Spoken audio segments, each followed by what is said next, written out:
Chapter 113. The Consul of Nome had been troubled recently. Because of this, the delicacies in front of him were tasteless, and the beauties in front of him were disgusting. Even his favorite, the tinkling silver kite, seemed much lighter in his hands. He had always considered himself a wise man, and it was because of this identity that he had been promoted to the position of consul in charge of a city by the Grand Vader. But now, because he was famous for his wisdom, he had never been promoted. On the other hand, those crude martial artists who only knew how to fiddle with swords and sabers had all risen to the top. Becoming a pasha, a commander in charge of 3 cities or a province's military and political power, was the consul's ultimate dream. That was the pinnacle of human officials, just below the Grand Vader, and it was enough to protect his descendants. He promoted Khedive to the stable in an attempt to get a good omen. If he could make a Khedive, the ancient word for governor, a servant, then a pasha wouldn't be far away. But there was always a gap between reality and dreams. Even with Khedive running around under his wing, the consul's pasha dream was still somewhat unattainable. Line between reality and dreams was a difficult problem that couldn't be solved or circumvented, and that was how to obtain military merits. The empire had been peaceful for a long time, and Nome was deep in the desert. Usually, the only action that required military force was to expel or clear out a few groups of bandits. If he only relied on this kind of military demonstration, which was barely satisfactory, to accumulate enough military merits to exchange for a pasha's honor, the consul would probably have to wait another decade or so. But time made people grow old, and there was no hope for a pasha. But when the consul's helpless sigh reached Khedive's ears, this city lord, this man-eating horse, began to get excited. Wasn't it his specialty to share his lord's worries? Wasn't it a good opportunity to profit from the troubles of mediocre people? Khedive strode into the consul's mansion and handed over the account book that recorded this month's income to his master for approval. Looking at the deficit written in red sand on the account book, the consul began to frown. What's wrong with the slave trade and the schema business? Why has the profit decreased so much? Khedive, who had already prepared his speech, revealed a bitter expression and then said helplessly, "It's been 2 whole years, and this lowly one has been barely holding on. You may not know this, but the war between the 2 elven tribes in the desert has severely affected the trade of Nome City. In order to avoid the elven scum that had become no different from the starving sand hyenas, the traveling merchants all chose to take a detour to further cities to trade. Other than a few weapons merchants who valued money more than their lives, almost no one chose to come to Nome. But with your wisdom, you must understand that although the curved saber is sharp, it cannot wrap around the abdomen. Rice, millet, soy sauce, oil, and salt are the foundation of the safety of the people. If you hadn't had the foresight to order me to stockpile a large amount of food, I'm afraid that Nome City would already be filled with starving people. However, the food was bought by the Lord with silver coins, so naturally he could not give it away for free. Under the high price, the poor families could only buy some bran to satisfy their hunger. The people of the city have suffered for so long." Khedive's tearful narration made it difficult for the consul to blame him for the loss of his business. Although he had always prided himself on being well-read and knowledgeable, he was often indecisive when faced with a problem. In a flash, the Lord of Nome City did not have any good ideas. However, the frustration in his heart was like a flame that had been poured over by a basin of hot oil, and it immediately spread to his 7 orifices. Extremely frustrated, he held his forehead and let out a soft groan. When the deaf-mute servant standing by the side saw this, he was about to hand over his master's favorite holy product of comfort. However, the nickname Eater of Men and Horses had the word horse in it, so his legs were naturally much more nimble. Khedive snatched the cup from the deaf-mute servant's hand and personally handed it to the consul. He watched the consul drink half a cup of the holy product of comfort with his own eyes. It was an expensive artificial ice made by alchemists using raw salt as the raw material. After mashing it up, it was mixed with honey, sugar, hibiscus juice, and finally a layer of moon candy to make it into an iced drink. Khedive, let out an imperceptible chuckle. Phew! The Lord of Gnome City let out a breath of turbid air and held his belly. He sighed and said, I am indeed old. Back in the day, I had a war of words with all the scholars in the Imperial Library. After debating for an entire day, I even ended up in a fight. The next day, I could still continue to copy books without feeling tired. Now, I can only rely on this thing in my cup to keep my spirits up. Sigh. You know that I have never been good at flattery. As the saying goes, old people don't rely on their muscles and bones. At your age, you still have to worry about the people of the city. So what if you eat a little moon candy? Don't you know that we are selling this? Even though the Empire has banned skuma, moon candy is not a depraved thing that the lowly commoners are addicted to. This is a high-grade tonic refined by spellcasters who extract the essence of the spirit and remove the dregs that destroy the body. Besides, which rich man in Gnome City doesn't enjoy 2 or 3 of these every day? You are the lord of the city. Is there a problem with eating a little tonic? Khedive advised seriously.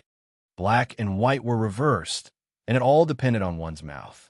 Moon candy was indeed the essence of skuma, but it was also the dregs of dregs.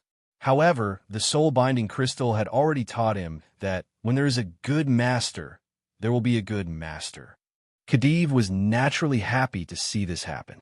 Seeing the consul's expression of relief, the man-eater struck while the iron was hot and said, Moon candy is not only something that can solve your problems. I have an idea. Perhaps it can solve the problems of an entire city.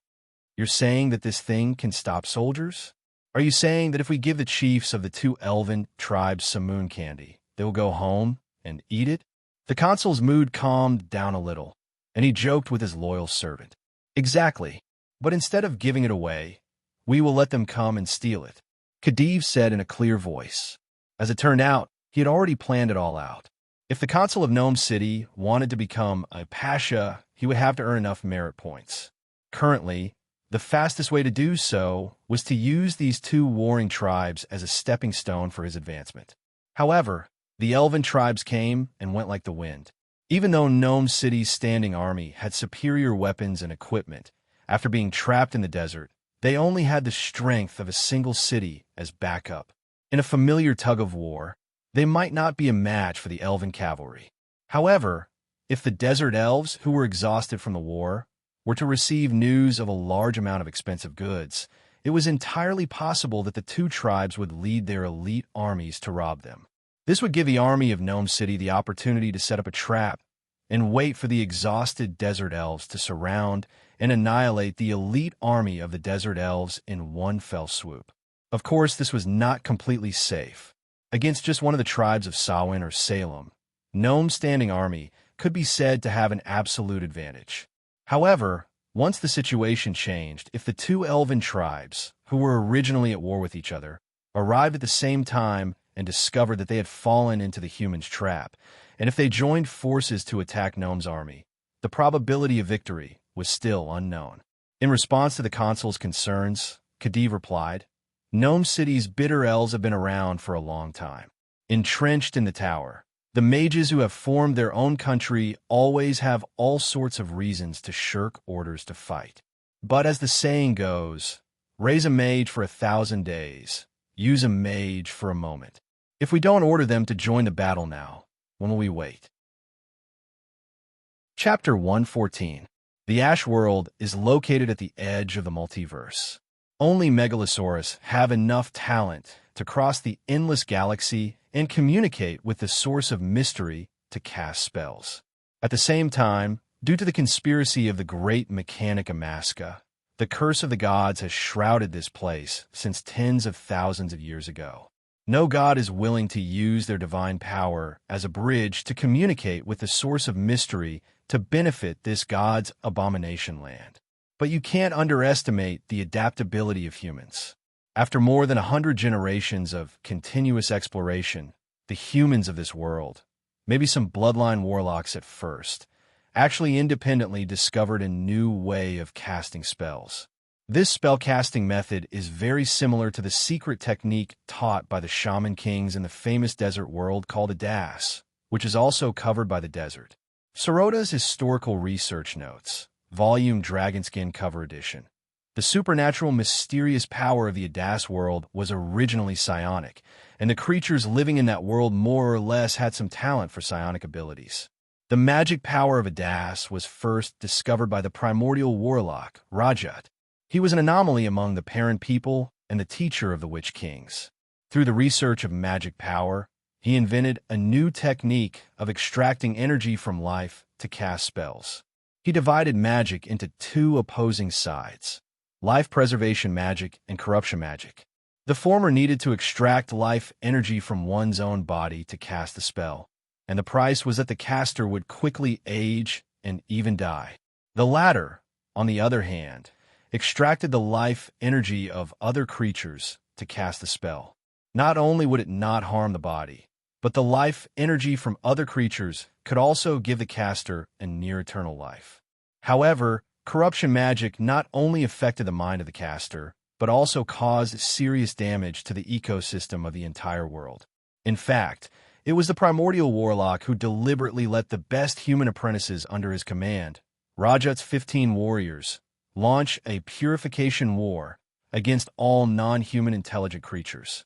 In the war, corruption magic was used extensively, which eventually led to the destruction of the entire Adas.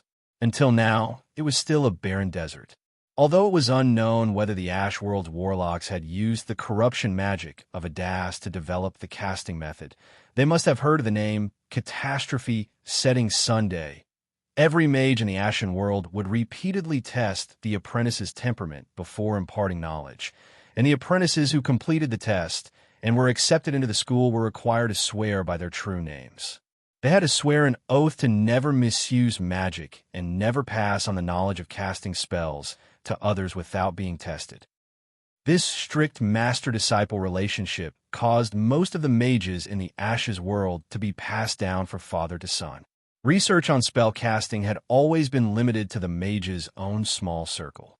In the Medici Empire, the first spellcasters had the purpose of obtaining worldly wealth. Magic research needed money no matter where it was. From the very beginning, they had selectively recruited the children of the nobles as their apprentices. The mages, who were both nobles and spellcasters, had been passed down from generation to generation. In the Medici Empire, they gradually grew into a new social class that was different from the simple binary society of nobles and civilians. The Grand Vexil assigned them to various cities of the empire, and since then they had official status and enjoyed a fixed salary granted by the empire. Although they had great power, they were often limited by their own oaths or indulged in experiments. The Medici mages had always restrained themselves from revealing the mysteries of their spells in the mundane world. Some of them would occasionally use their spellcasting ability to plunder wealth, such as privately refining moon candy for Senator Gnome. They might become good merchants, but they would never become qualified warriors. Unless there was a conscription order personally issued by the Grand Vexil, the third class of the empire would generally only move around in the cities that were specially divided for them. Even the governor of a city could not effectively mobilize these mages due to the secret techniques they had mastered. That was why Khedive had reprimanded them for forming a country of their own and shirking their combat missions. The people of the city have suffered for a long time. You're right. Lord Gnome tossed aside the cup in his hand, which still had a thin layer of ice at the bottom. He struggled to prop his fat body up with his legs and strode towards the door of the guest room. Nurture a mage for 1,000 days. Use a mage for a moment. Seeing the governor stand up, Khedive knew that he wanted to immediately go to the mage's residence to negotiate. "Sir, please wait," Khedive said with a smile as he caught up to the governor and stopped him. "If you go like this, you might not be able to persuade the mages. Although the people of Gnome City have suffered for a long time, what does that have to do with being raised by the Empire?" Due to the large amount of moon candy he had just consumed, the governor was a little excited. Khedive suddenly stopped him, and his face immediately showed a very obvious expression of anger. But before he could really vent his anger, Khedive, who was well versed in the art of reading people's expressions, took out a scroll and handed it to the governor. The governor took the scroll and opened it. This was a habit he had developed when he was a copyist in the Empire's Great Library. No matter how busy he would always take a look at the ancient scrolls before doing anything else. This should be a map, marked in the ancient desert elven language. The place marked on the map should be about 100 miles away from Gnome City, Cosinil. The ancient desert elves called it Cornell. It was famous for its underground volcanoes, and was known as a barren land in the desert. Could this be? Someone as knowledgeable as you. I'm afraid you won't be able to find another person in Gnome City who can understand the ancient elven language. Khedive knew his master's temperament very well, so he first praised his master's knowledge, and then continued. Because I have to manage your business, I've had a lot of contact with the mages, and I know a lot about them. Speaking of which, other than money, the thing that can move them the most is the secrets of magic. You didn't read wrong. I bought this scroll from an antique merchant who came in Gnome City to transport goods. According to his translation, this is a map that points to the ruins of an ancient mage, and this area is not far from the Silence Palace. If we're talking about the source of the conflict between the two tribes, and we are willing to use the excavation rights of the ruins in exchange for the help of the mages in the city, they are more interested in doing business than following your orders. So wouldn't it be easier to persuade them?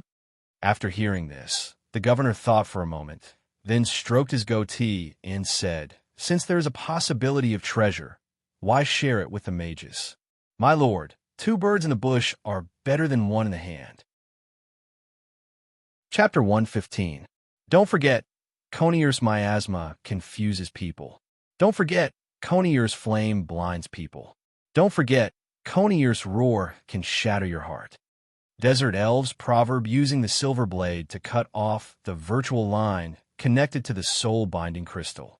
Although the soul-binding crystal still retained the ability to communicate with the mind, it no longer had the ability to bewitch people.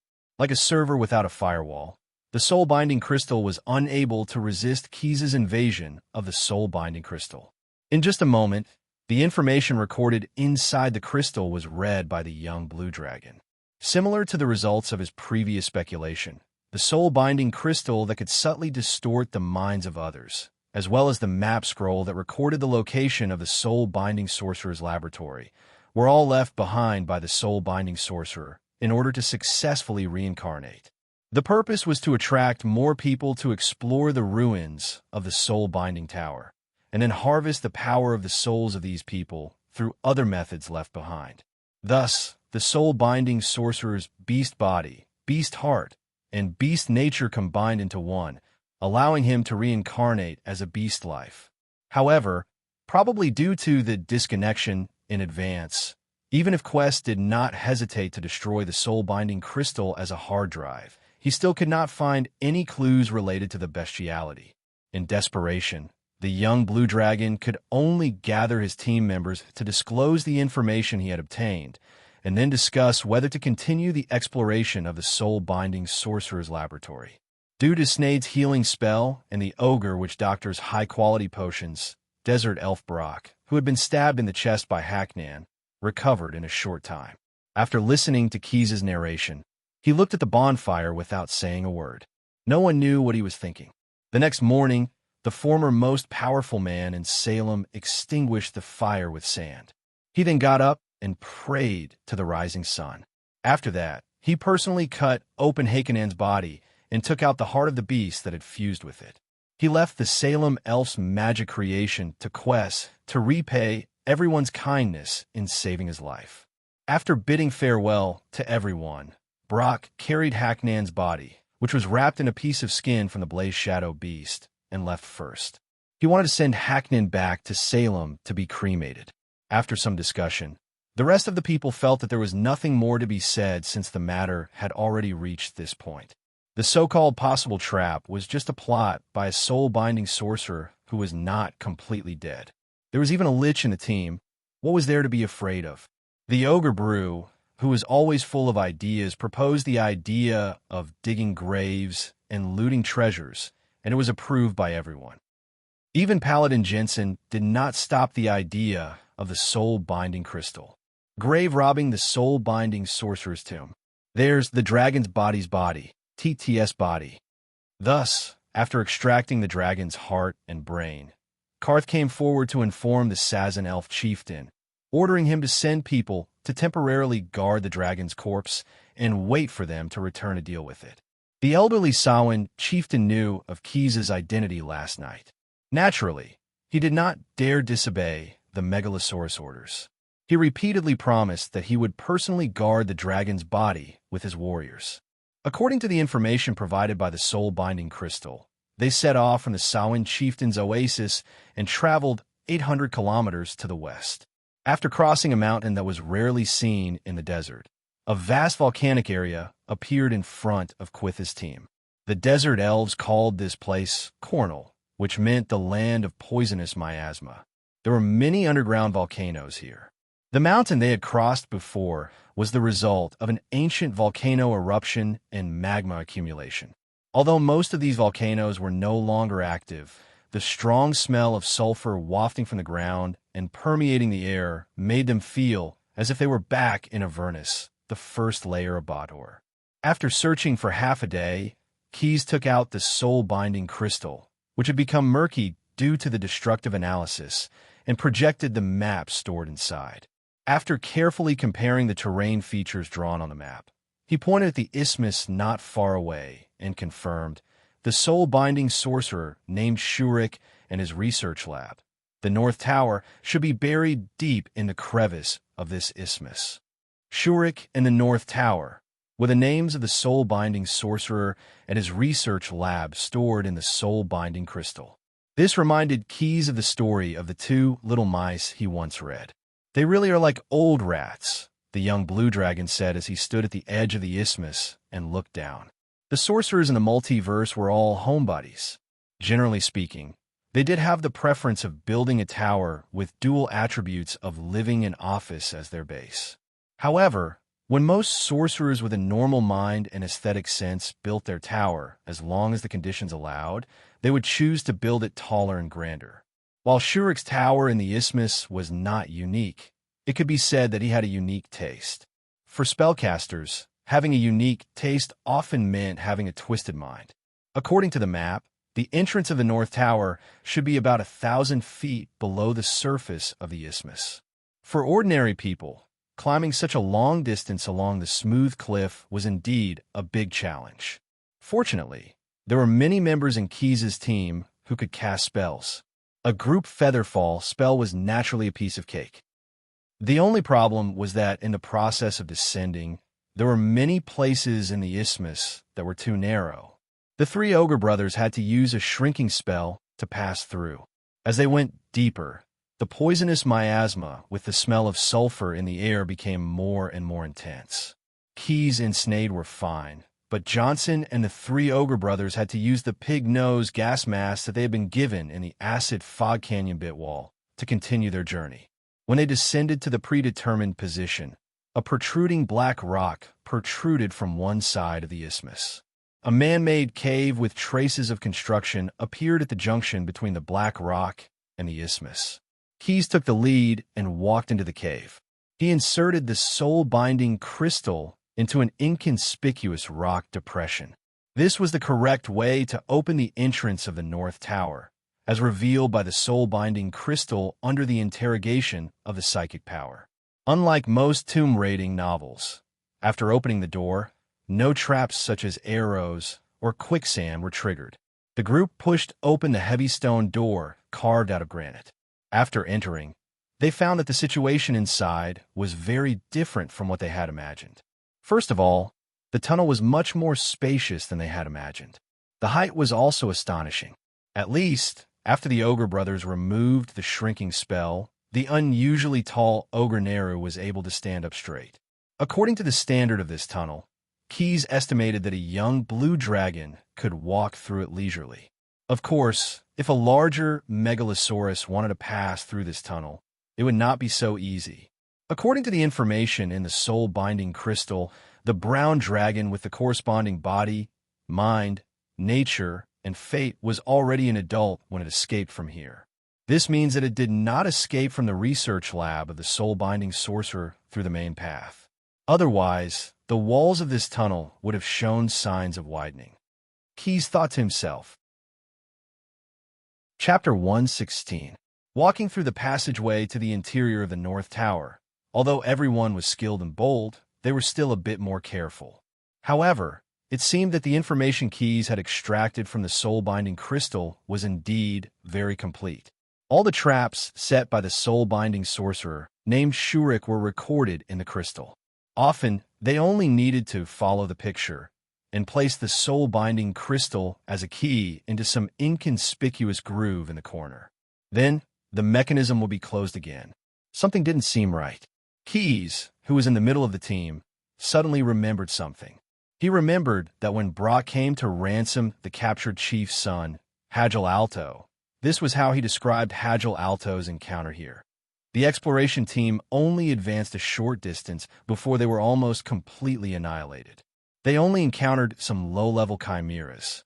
The map that the desert elves gave him as a ransom should also be one of the tricks of the soul-binding sorcerer Shurik. The information recorded on it was no different from the map stored in the soul-binding crystal. Since they were walking the same path as the Salem expedition, the corpses of the elven warriors who were slaughtered by the chimeras should be scattered in this tunnel. However, until now, Keys and his companions had not encountered a single corpse of the desert elves. Could it be that they were all eaten by the chimeras? Then why were the chimeras nowhere to be seen?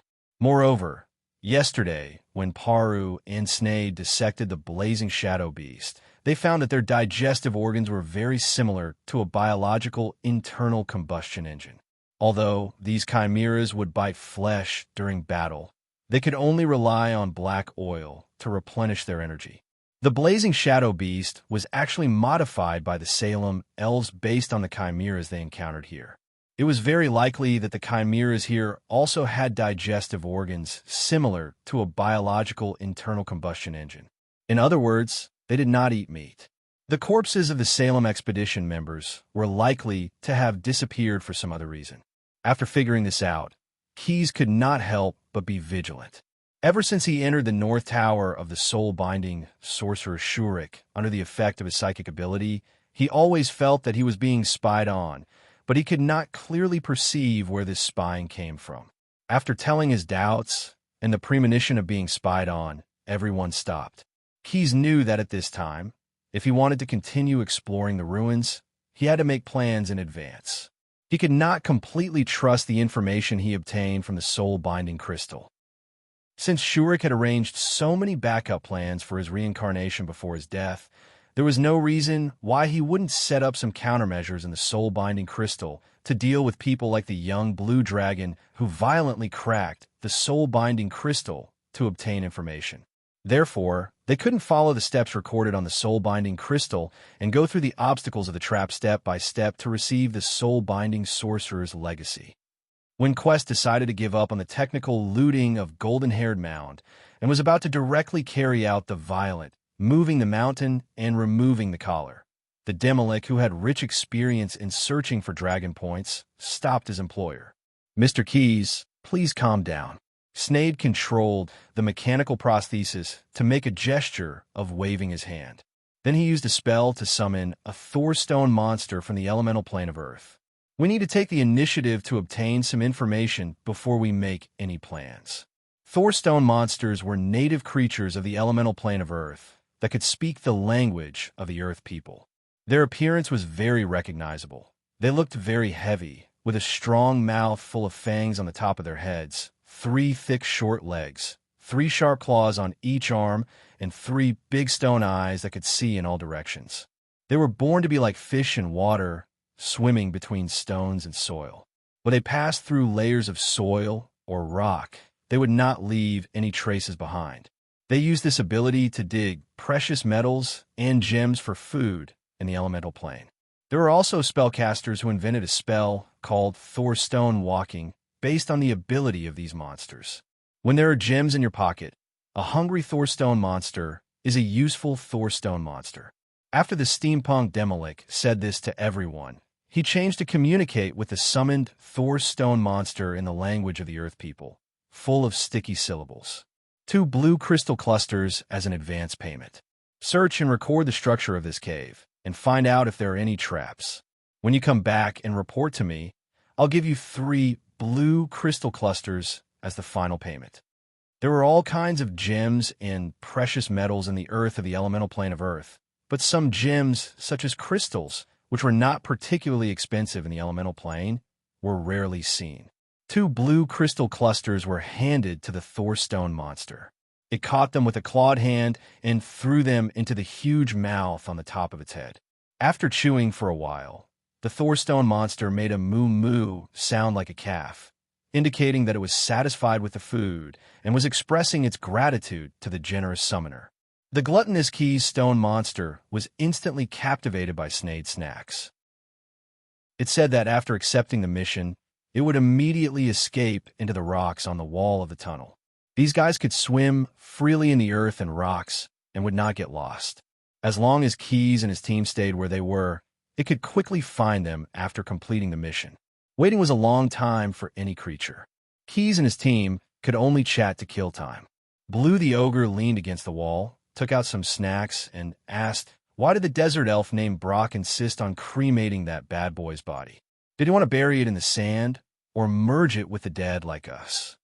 Cremation is actually not a custom unique to the desert elves, but ordinary desert elves can enjoy such treatment after death. Only the young blue dragon was more familiar with the local customs. So he answered, the fire of the desert elves comes from the eternal blazing sun hanging high in the sky, which is very special. Because they believe that dirty corpses may stain the sacred fire, ordinary desert elves are not allowed to be cremated after death. Only the noblest chieftains and high priests like Brock are qualified to be cremated after death.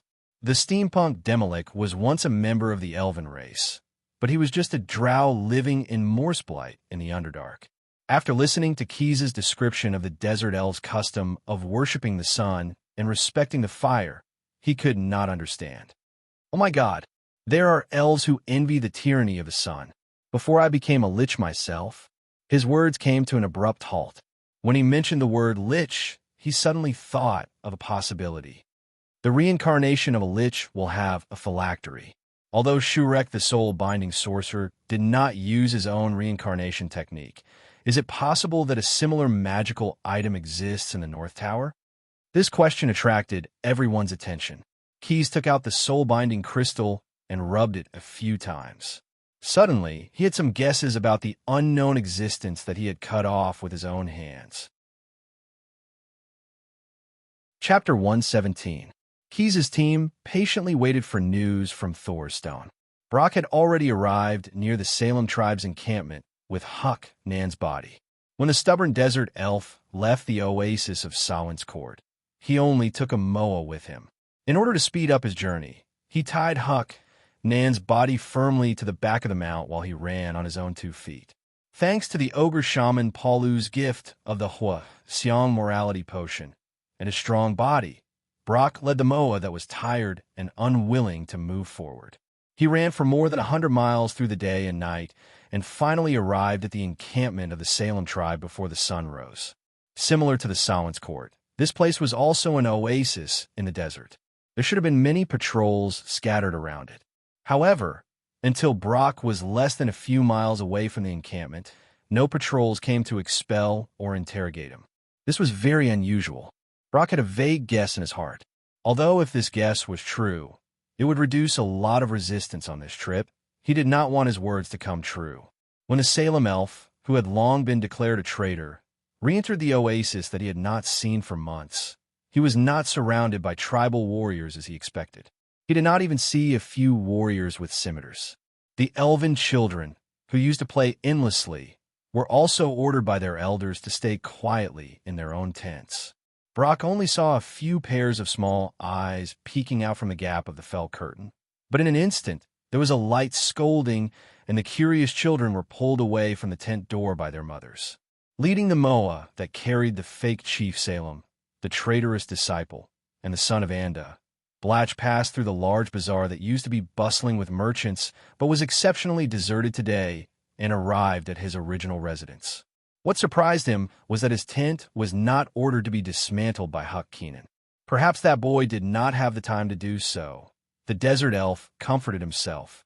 The human skull pillar that once symbolized his honor as a supreme warrior was a forest of honor that was several times more than the human skull pillars that other supreme warriors put in front of their houses. This was the decoration that the tongue taker was most proud of in the past, but now it was meaningless in the eyes of this returnee. He even casually wrapped the moa's head around one of the human skull pillars.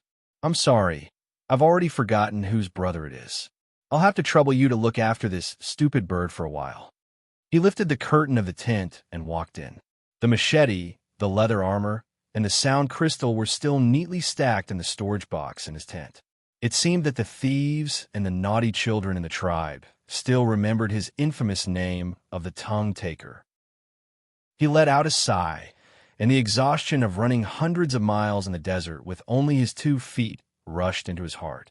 Brock gently put down Huck Keenan, who was wrapped in the blazing shadow beast skin, and rested for a moment on a small stool in the corner of the tent. Then he struggled to put on the ceremonial armor that was given by the deceased Hadra Khan. It was tanned with the blazing shadow beast skin and embedded with silver threads. He also changed the enchanted necklace around his neck. Because he had not taken good care of it for several months, the sound crystal embedded in the necklace had dissipated its magic aura.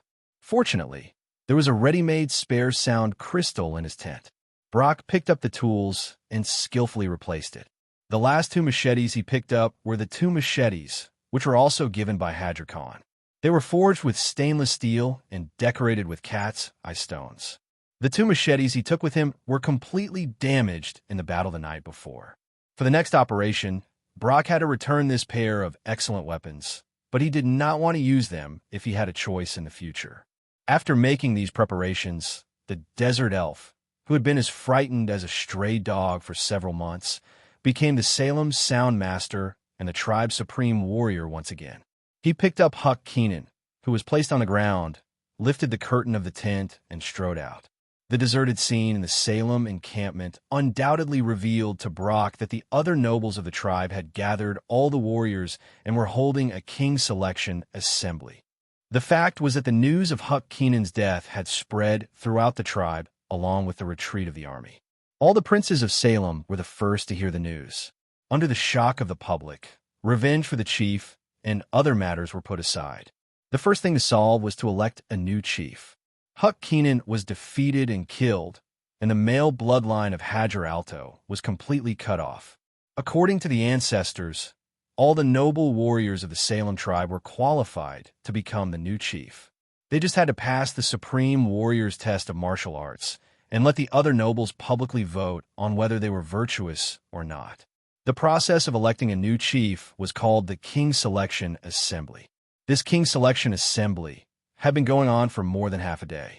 It was because of the noble warriors who had lost their lives in the competition that the atmosphere in the Salem encampment was so cold and somber. Based on the experience of the tribesmen and the merchants who came and went, the King Selection Assembly was not rare. In fact, Hadra Alto also took advantage of this opportunity to become the chief of Salem. They knew that the best choice at this time was to hide in the tents to avoid the swords and soldiers, and wait for the desert elf nobles to elect a new king before running out to cheer. However, Blatch could not choose to hide like ordinary tribesmen. As a declared traitor of the tribe, he had to use the sword in his hand and the words in his mouth to seize the dignity that belonged to the son of Hagar after his death for that unfilial disciple. There was no need to ask the other desert elves about the location of the King Selection Assembly. As Hadra Alto's former partner, Brock had even stood in the ring before. At that time, he was young and vigorous. With a sword in his hand pointed and the voice in his mouth pointed, no warrior in the entire Salem tribe dared to fight with him. Brock passed by the underground beast pen where the blazing shadow beast was kept, turned left and right in the dark underground cave, and came to a huge cave with a hubbub of voices. It was as if the entire city of Salem had been moved here. The densely packed warriors filled the entire tunnel. Brock stepped in, but he did not attract the attention of the excited Salem noble warriors. Their eyes were focused on the central ring. The supreme warriors under the various lords were testing each other's martial arts skills on behalf of the person they were loyal to. At this time, the defending champion was standing in the ring. He had just cut down an opponent and was slapping his chest armor with his sword, showing off his bravery to all the desert elven warriors present. "I'll fight you." Under the stimulation of the champion, another warrior below the ring issued a challenge. The desert elf on the ring used a war club wrapped in iron caltrops at both ends. Perhaps it was because the longer the weapon, the stronger it was, or perhaps it was because the champion had exhausted too much strength from defending the ring. After a few moves, the staff warrior found a flaw and broke through the intersection. With a sudden stab, he stabbed the staff with iron caltrops into his opponent's face. When the previous flamboyant warrior rolled and crawled out of the ring, the new champion began to repeat the former's actions. Brock, who was carrying Harkonnen's body, looked at the comical fight and could not help but shake his head. After setting up the object on his shoulder in a gap in the rock wall, he stood up straight and said word by word, "The desert wind blows." Under the effect of the sound spell, Brock's words were like thunder that shook the entire cave. Chapter 118. My voice reverberates for 3,000 miles. My scimitar is invincible. My anda is number one. This was what Hadjar Khan used to say to the warriors in the banquets when he held banquets. After saying this, Blatch would step forward to take the helmet of the king of Salem under the admiring, jealous, and even more fearful gazes of the other desert elves. He would then take the helmet of the king of Salem and drink a full helmet of wine. All the elves of Salem had an indelible impression of the strongest warrior of the tribe, the chief of the Sound Warlocks. As for why he killed Hadjar Khan, many of the noble warriors were suspicious. But at this time, the continuous echoes in the cave and the rustling of rocks and stones caused by the sound waves did not give the elves time to think. They had to find a way to deal with the sudden appearance of Brock. The location of the King's Selection Assembly was the underground cave. If this King Slayer really had evil intentions, with his strength, he only needed to use the Sound Warlock spell to collapse the place and wipe out the elites of Salem. "Brock, why have you come back at this time?" The one who spoke was an elderly Salem elf noble. He used his arms to separate the warriors and squeezed out of the crowd. Then, he questioned, "Are you still not satisfied after killing your own Anda, the great Elven Khan of Salem? Do you still want to bury the entire tribe?"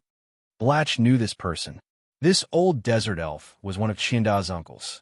So he bowed and said seriously, "I have no intention of doing so. I have brought the real murderer of Hadjar Khan and the body of the deceased murderer." After he said this, some of the elven warriors of Salem began to whisper. Hundreds of miles away in the city of Nome, Khedive the Man-Eater was troubled by the sudden headache that started the night before. This symptom must have something to do with the soul-binding crystal he was wearing. This magical item, like a personal mentor, shone with a dazzling brilliance when the headache started. In order to hide his abnormality, Khedive had no choice but to wrap himself in several layers of robes. He had already spread the news yesterday that someone had commissioned the famous Sand Rhino caravan to bring a large amount of raw materials to Nome City from Katpu. Presumably, the desert elves of Salem and Samhain, who were fighting near Nome City, had already received the news. Furthermore, the consul had already given the map of the ruins of the soul-binding Mage Tower, which he had purchased with the help of the soul-binding crystal, to the captain of Nome City's Mage's garrison. According to the original plan, after the wizard garrison captain, a deaf and blind old wizard, had verified the authenticity of the map, he would accompany His Excellency Consul to discuss with him the matters related to mobilizing the spellcasters of Nome City to participate in the battle. Khedive believed that the map recommended by the soul-binding crystal would definitely attract the attention of the greedy old wizard. As long as the wizard was involved, it was almost certain that he would lure the spellcasters of Nome City to explore the North Tower, left behind by the soul-binding wizard. And by sacrificing the souls of the spellcasters, he would be able to complete the dream that the soul-binding crystal had instilled in him since he was a child. To become a wizard who could control mysterious powers, to become the successor of the ancient soul-binding wizard. But the current situation was vexing. Not only was it because of the constant throbbing pain in his head, But it was also because the soul-binding crystal that he trusted the most was no longer responding to his summons. Ever since it flashed with a strange light, no matter how Khedive called out to his life mentor, it could not immediately respond to his questions like before. What was the problem? Man-Eater held his sore and swollen forehead and racked his brain to think of a solution. It turned out that after Keys used the silver blade to cut off the connection between the other two soul-binding crystals and the unknown existence, only Khedive's soul-binding crystal, which represented the bestial nature, was left with an overload. As the soul-binding wizards distributed information storage medium, the bestial nature crystal automatically loaded the information contained in the crystal of the beast body and the crystal of the beast heart. Just as Khedive was about to play the 13th game of mind chess to relieve his headache, the soul-binding crystal's light suddenly dimmed. A sea of information was immediately poured into the brain of the man-eater, and he fainted. But this way, he did not have to worry about the headache for a while. After about 3 hourglasses, Khedive finally woke up.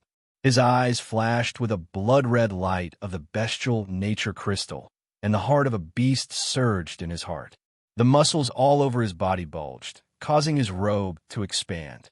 All the information of the beast heart, beast body, and bestial nature crystal had been added to his body. He picked up a chess piece and gripped it tightly in his hand. The enchanted piece, made of lapis lazuli, turned to dust in Khedive's hand. This power! Khedive was shocked by the positive change in his body, but his excitement only lasted for a moment before it turned into fear. Don't do this! The soul-binding crystal, or the former soul-binding wizard Shurik, knew this very well. Through a spell set up in the bestial crystal, and using the wearer's own life force as the price, Khedive was able to experience false power. Once someone had this kind of power, no one would be able to accept it if they suddenly lost it. Son of the bestial nature crystal, the power you just experienced is less than 1% of the ancient soul-binding wizard's power. The door to the secret chamber is about to open. Someone has already taken the lead on the path of the body, heart, and nature crystal. Please speed up your plan. Remember, only the soul of the spellcaster can become the fuel to light the fire of the North Tower. Remember, the remains of the bestial body are in the oasis of the Samhain courts south of Nome. The soul-binding crystal seemed to have become more intelligent with more of Shurik's memories, and it even accurately pointed out the location of the brown dragon's corpse. Eager to regain his power, Khedive obeyed the instructions of the soul-binding crystal. He immediately dragged his weakened body to visit the consul, and the two of them rode their horses to the gathering place of the Gnome City's defense wizards. The gathering place of the Gnome City's defense wizards was in the western corner of the city. The main buildings here were directly molded using the mud-to-stone spell, and the defense captain's mansion was right in the center of the gathering place. It was a 3-story fortress surrounded by high walls painted with family emblems. According to the consul's words, this design undoubtedly showed the vanity of the owner. Just as the two of them expected, the old wizard who had verified the authenticity of the map of the soul-binding wizard's laboratory yesterday had been waiting for them for a long time. Good day, Your Excellency. After yesterday's discussion, the Mage Defense Force has passed the resolution to participate in the battle against Samhain and Salem. The old wizard with a pipe in his mouth sat on a soft chair and puffed out smoke as he spoke to the two visitors. According to the rules set by the Empire's Great Vexil, according to their spellcasting ability, the Mage Defense Force could wear purple, black, gray, and brown robes, while the wizard apprentices all wore white robes. In addition to the black-robed Mage Defense Force's highest commanding officer, there were 2 other mages in gray robes present at the meeting. These people included more than half of Gnome City's Magic Defense Force's upper echelons. It seemed that the map of the soul-binding wizard's laboratory that the consul handed over yesterday had attracted the attention of these spellcasters.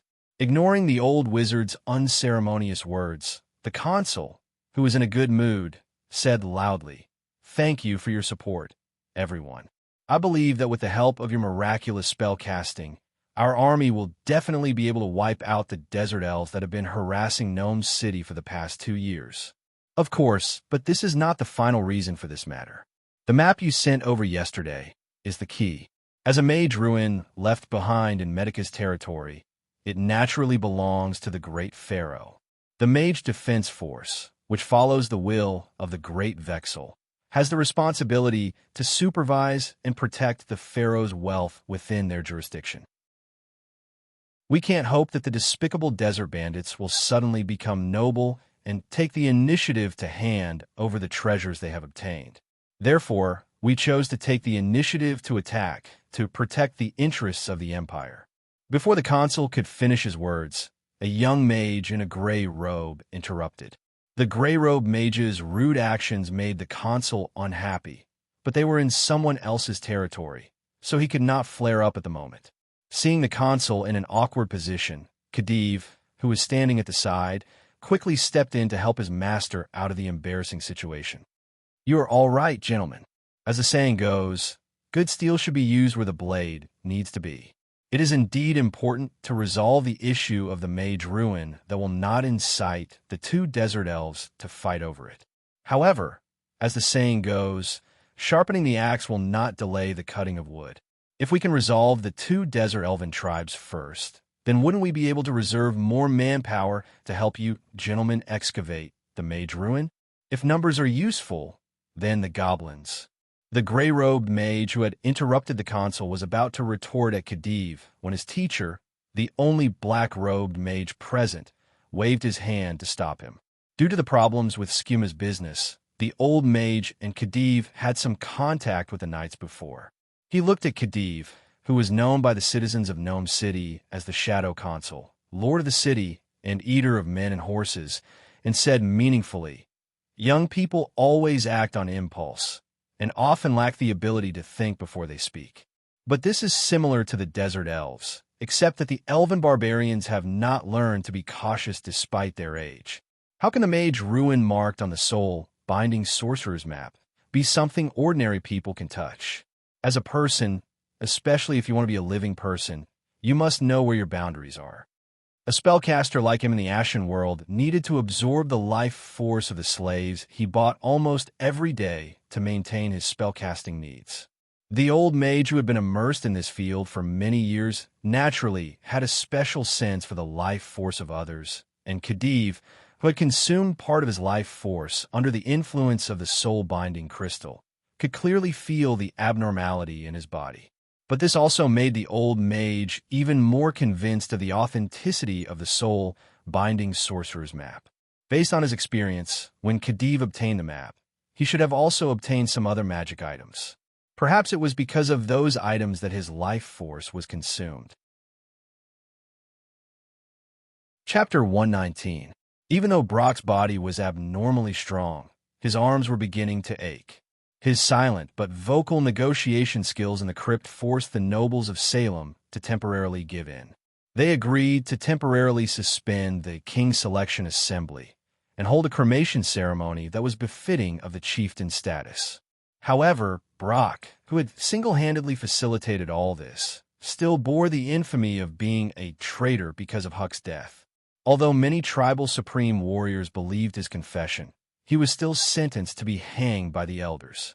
His hands were tightly bound by beast tendons and hung on a long pole made of several short trees, awaiting the blazing sun's judgment. This was nothing. Brock actually felt that being hung on a high place was a good treatment. He could watch Huck's funeral from afar. He even prayed to the gray smoke that rose above the bonfire and went straight into the sky. The only thing he had to endure was the soreness in his arms and some anxiety about what would happen after his death. He hoped that after death, his eyes would be pecked by a proud spear eagle instead of a greedy vulture. According to the historical legends of the desert elves, a corpse that had its eyes pecked by a spear eagle might also turn into a spear eagle that soared above the 9 heavens in its next life. When that happened, Brock would be able to use his own eyes to look down at the land he loved from another perspective. The desert elves all had a pair of good eyes, but Brock was even better. Not only could he see with the faint light of the stars, but the light of the blazing sun would not obscure his eyes. Naturally, The flying carpet that was flying over from the distant sky could not escape his eyes. It was the mage emissary sent by Gnome City. Perhaps they felt that the effect was too slow. The mage captain and the man-eater finally decided to add fuel to the fire of the original plan. In order to quickly free up manpower to explore the ruins of the soul-binding mage's North Tower, the gnome mages did not consider whether using magic items was a waste of the slaves' lives. The magic carpet could travel 300 miles in a day, but every half an hourglass, it would consume an obsidian magic orb that contained the life of a young slave. The emissary of Gnome City's sorcerers arrived at Salem's outpost as quickly as possible. Although he was hung in a corner of the camp, Brock, who was well-versed in the art of sound, could still hear bits and pieces of the conversation between the emissary and the tribal elders in the Golden Tent. Caravans carrying raw materials from Skuma, purchasing at a high price, spellcasters' friendship. Words or short sentences were all transmitted to the ears of the sound warlocks who were prepared to die under the light breeze. Not a single word was missing. When the tribal elders gave a positive answer, Blatch was almost disappointed with these greedy old elves. Couldn't they see that it was a trap? Could it be that the existing speech sorcerers in the tribe couldn't hear the trembling in the tongue of a liar? Could it be that he was going to watch the people that he, Antigir Alto, loved the most once again fall into danger because of the foolishness of those in power? Just like knowing that he would be sentenced to death if he brought back Huck Keenan's body, the tongue puller made another choice in his heart. Although his arms, bound by the beast tendons, were sore, they were still strong. With a flip, Brock nimbly squatted to the top of the boom. In order to prevent him from using sound magic, the bit he wore could not stop the resonance caused by the contraction of his chest and abdomen. With a ripping sound, the beast tendons tied to his hands were instantly cut into several pieces. Looking at an elven child who had run to the execution ground out of curiosity or playfulness, he removed the desert elf from his mouth and made a shoot gesture. Santos had never had such a bad feeling before. Under the threat of the man-eating horse that seemed to be able to choose people to devour, the boss of the Sand Rhino caravan had no choice but to succumb to its tyranny and once again smuggle contraband goods that he was unwilling to do. When he led the caravan to the big bazaar outside Coptic City, he wanted to buy some Skuma raw materials and return to report back. But who would have thought that someone was waiting here and had prepared boxes of goods and even more camel bees for him? This must be a conspiracy. The person who contacted him was the Sand Lizard Man merchant who had previously set him up.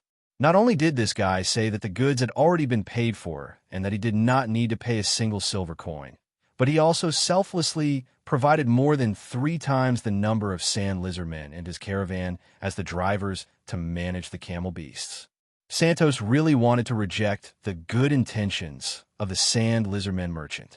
However, the sharp blades of the Sand Lizardmen warriors and the pet that the Sand Lizardmen merchant gave to him as a gift, a tabby cat that stuck to the fat merchant's side all the time, made him give up on the idea of escorting the goods.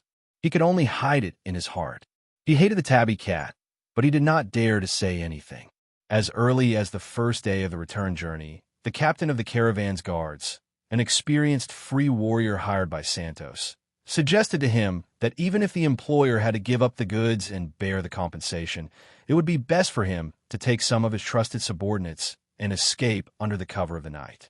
As a result, just as the blazing sun rose the next day, when the caravan was about to find a place to camp, the captain of the guards who said, "We will escort you to leave first," was found dead in the claws of an unknown beast.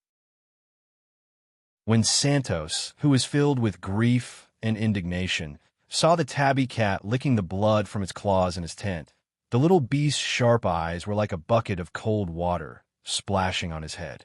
Since then, the fat merchant had suffered from an emergency of physical weakness.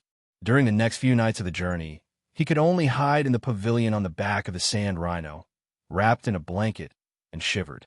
However, it was strange that the journey was very smooth. In the past, the merchants often encountered small groups of roaming sand bandits that they could only rely on the caravan guards to deal with. However, they did not encounter even a shadow of a shadow. However, the unusually smooth journey made Santos even more certain that there must be something strange going on. It was only because of the fear of killing the ferocious beast that the fat merchant did not think of a way to escape immediately. It was not that he did not have the impulse to find an opportunity to kill the tabby cat, but considering that the captain of the guards, whose martial arts were far superior to his, was not a match for it. The warriors who found the body reported that the captain of the guards had his throat slit by a ferocious beast's claws. How could he, who had not fought for a long time, be a match for it? At that moment, Santos could only place his hopes on the magical items he had purchased from the mage merchants in Gnome City. He hoped that these life-saving items, which he had spent a fortune on, would be of use at a critical moment. Thanks to the camel beast that the Sand Rhino caravan had replenished in Coptic City, the caravan could carry several times more food, water, and other daily necessities than usual. In addition, the Sand Lizardmen warriors who were temporarily inserted into the caravan were extremely adapted to the desert environment, and their consumption of water and food was not even 1/3 of that of human warriors. The Sand Rhino caravan did not resupply in some of the towns or oases that they had originally planned for on their return journey. This not only reduced the risk of Skuma's raw materials being inspected, although Santos had not been able to inspect those things after the day of delivery, but also greatly increased the speed of the caravan's journey. Under the almost straight line of the journey, the Sand Rhino caravan took less than half the time of the original plan to enter the last stretch of land that was unavoidable and controlled by the desert elves. It's best that there are no accidents, the fat merchant prayed as he looked at the route on the map. At this time, he tore off the soaked handkerchief that had been wrapped around his head for the past few days to cool himself down. After glancing at the tabby cat that was dozing off beside him, he gripped the hilt of the sword that was hanging on his waist tightly. Similar to the treatment given to the Salem tribe, the black-robed mage of Gnome City also sent someone on a flying carpet to specially send a message to the Samhain tribe. However, other than the gray-robed mage that was sent to the Salem tribe, man-eater Khedive was also among the envoys. Due to the reminder of the soul-binding crystal, Khedive knew that the beast body had died and that its remains were near the Samhain palace. Therefore, this man-eater volunteered to go to the consul, and with the latter's mediation, he obtained the opportunity to accompany the gray-robed mage to personally go. Mr. Khedive, there is no need to be so afraid. Magic carpets are a very common magic item for spellcasters. We have enough obsidian magic orbs, so there is no need to worry about it falling due to lack of energy. The gray-robed mage, standing at the front of the flying carpet, looked at the pale-faced Khedive. He waved his hand to signal the apprentice controlling the flying carpet to lower its altitude and slow down its speed. At the same time, he joked with the famous Lord of the City, if, and I'm saying if, an accident happens, I will cast Featherfall on you first. Did you hear that? Poor apprentice, I don't know if you have that spell prepared. Huh? The apprentices controlling the flying carpets also laughed along with their mentors. Khedive, who was sitting in the center of the flying carpet, heard the laughter and seemed to calm down a lot. He sighed and said, "Then there is no need to worry. After all, I am just a mortal. I do not have the ability to control the mysterious power of magic like you, Master." In fact, Khedive was not afraid.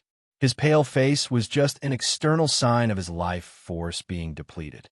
In order to face the next challenge, the soul-binding crystal once again gave this bestial person a false power that did not belong to him.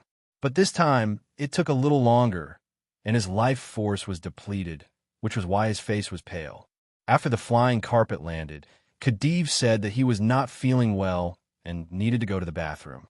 He could only ask the gray-robed mage and his apprentice to visit the elven chief Samhain. He repeatedly begged the master and apprentice not to mention his embarrassing performance in front of others when they returned, and after getting a positive answer from the two, he held his stomach and ran away. When the gray-robed mage and his apprentice went to Samhain's golden elven tent, they did not pay attention to the direction the man-eating horse ran in. There was a small sand dune near Samhain's palace. This was where Keys buried the brown dragon's corpse before leaving. At the request of the powerful Megalosaurus, Sheik Sawin sent many warriors to look after the spoils left behind by the young blue dragon. Apart from the warriors standing guard every 10 steps or so, there were also hundreds of Moa riders scattered in the desert around the sand dune. But for Khedive, who had already concealed himself, it was as if they did not exist. He avoided the roaming riders and the warriors standing guard, and easily hid in the sand dune. When he came into contact with the corpse of the ancient brown dragon, he disappeared into it like an illusion. Chapter 120.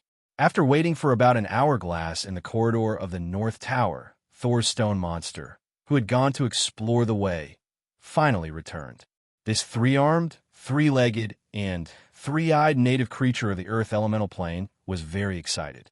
When it saw Sneyd, who had made an agreement with it, it kept talking in the Earth elemental plane's native language. "Mr. Mage, what about the payment we agreed on? If you don't want to pay, you can use my time in this material plane as a replacement." Thor's stone monster's voice was continuous and dull. When it spoke some words that were not in the Earth elemental plane's native language, it would use gestures to assist. With its strange and fierce figure, those who did not understand the language would really mistake it for an attack. Fortunately, there were 2 people in the team, including the half-lich Sneyd and Keys, who could understand what it was saying. Sneyd was responsible for communicating with it, and Keys was responsible for translating to the others. The steampunk half-lich controlled the mechanical prosthesis and handed over the blue crystal cluster that they had agreed on in advance. At the same time, he asked, the payment can be paid, and the summoning time in the material plane can be increased. But first, you have to tell me why you suddenly proposed this, and give me the complete map of the traps and structure distribution in this place. Perhaps because of the structure of his body, when Sneyd spoke in the Earth elemental plane's native language, there would always be some sound similar to the grinding of gears and the sonorous sound of forging iron. As he spoke, he also handed over an enchantment scroll to Thor's stone monster. Using this scroll, the information that it wanted to transmit could be completely and accurately projected from its brain. Perhaps because it was very satisfied with the generosity of the summoner, this strange monster did not think about anything else and took the scroll to copy the memory. At the same time, it continued to say, "Generous summoner, you have found a good place to search for treasures. Not far from the underground, there is a huge secret room, and there are many delicious crystals in it."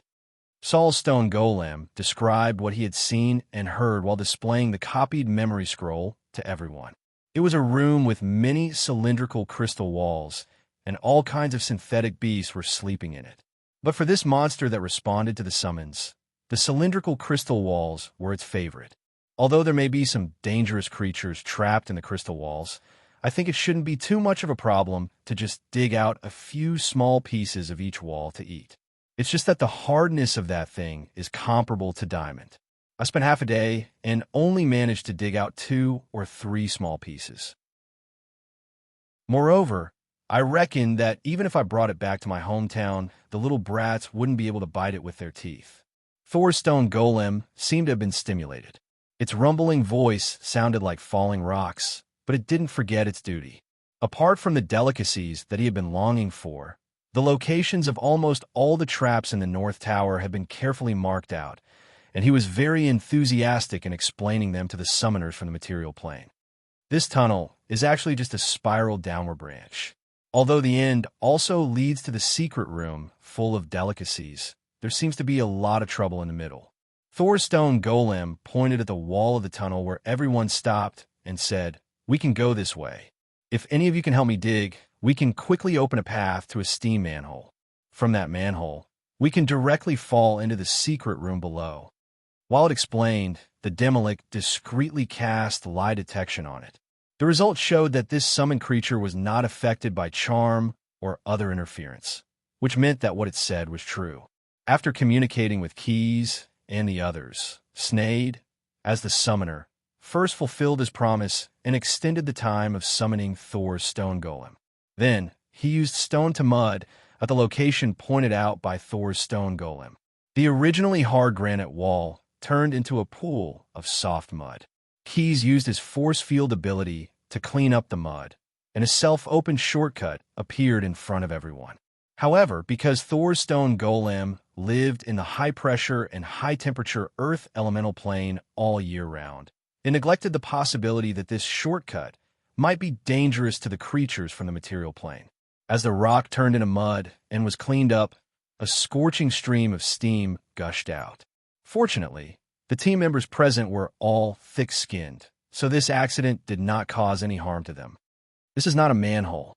This steam pipe should be a power facility that collects geothermal energy.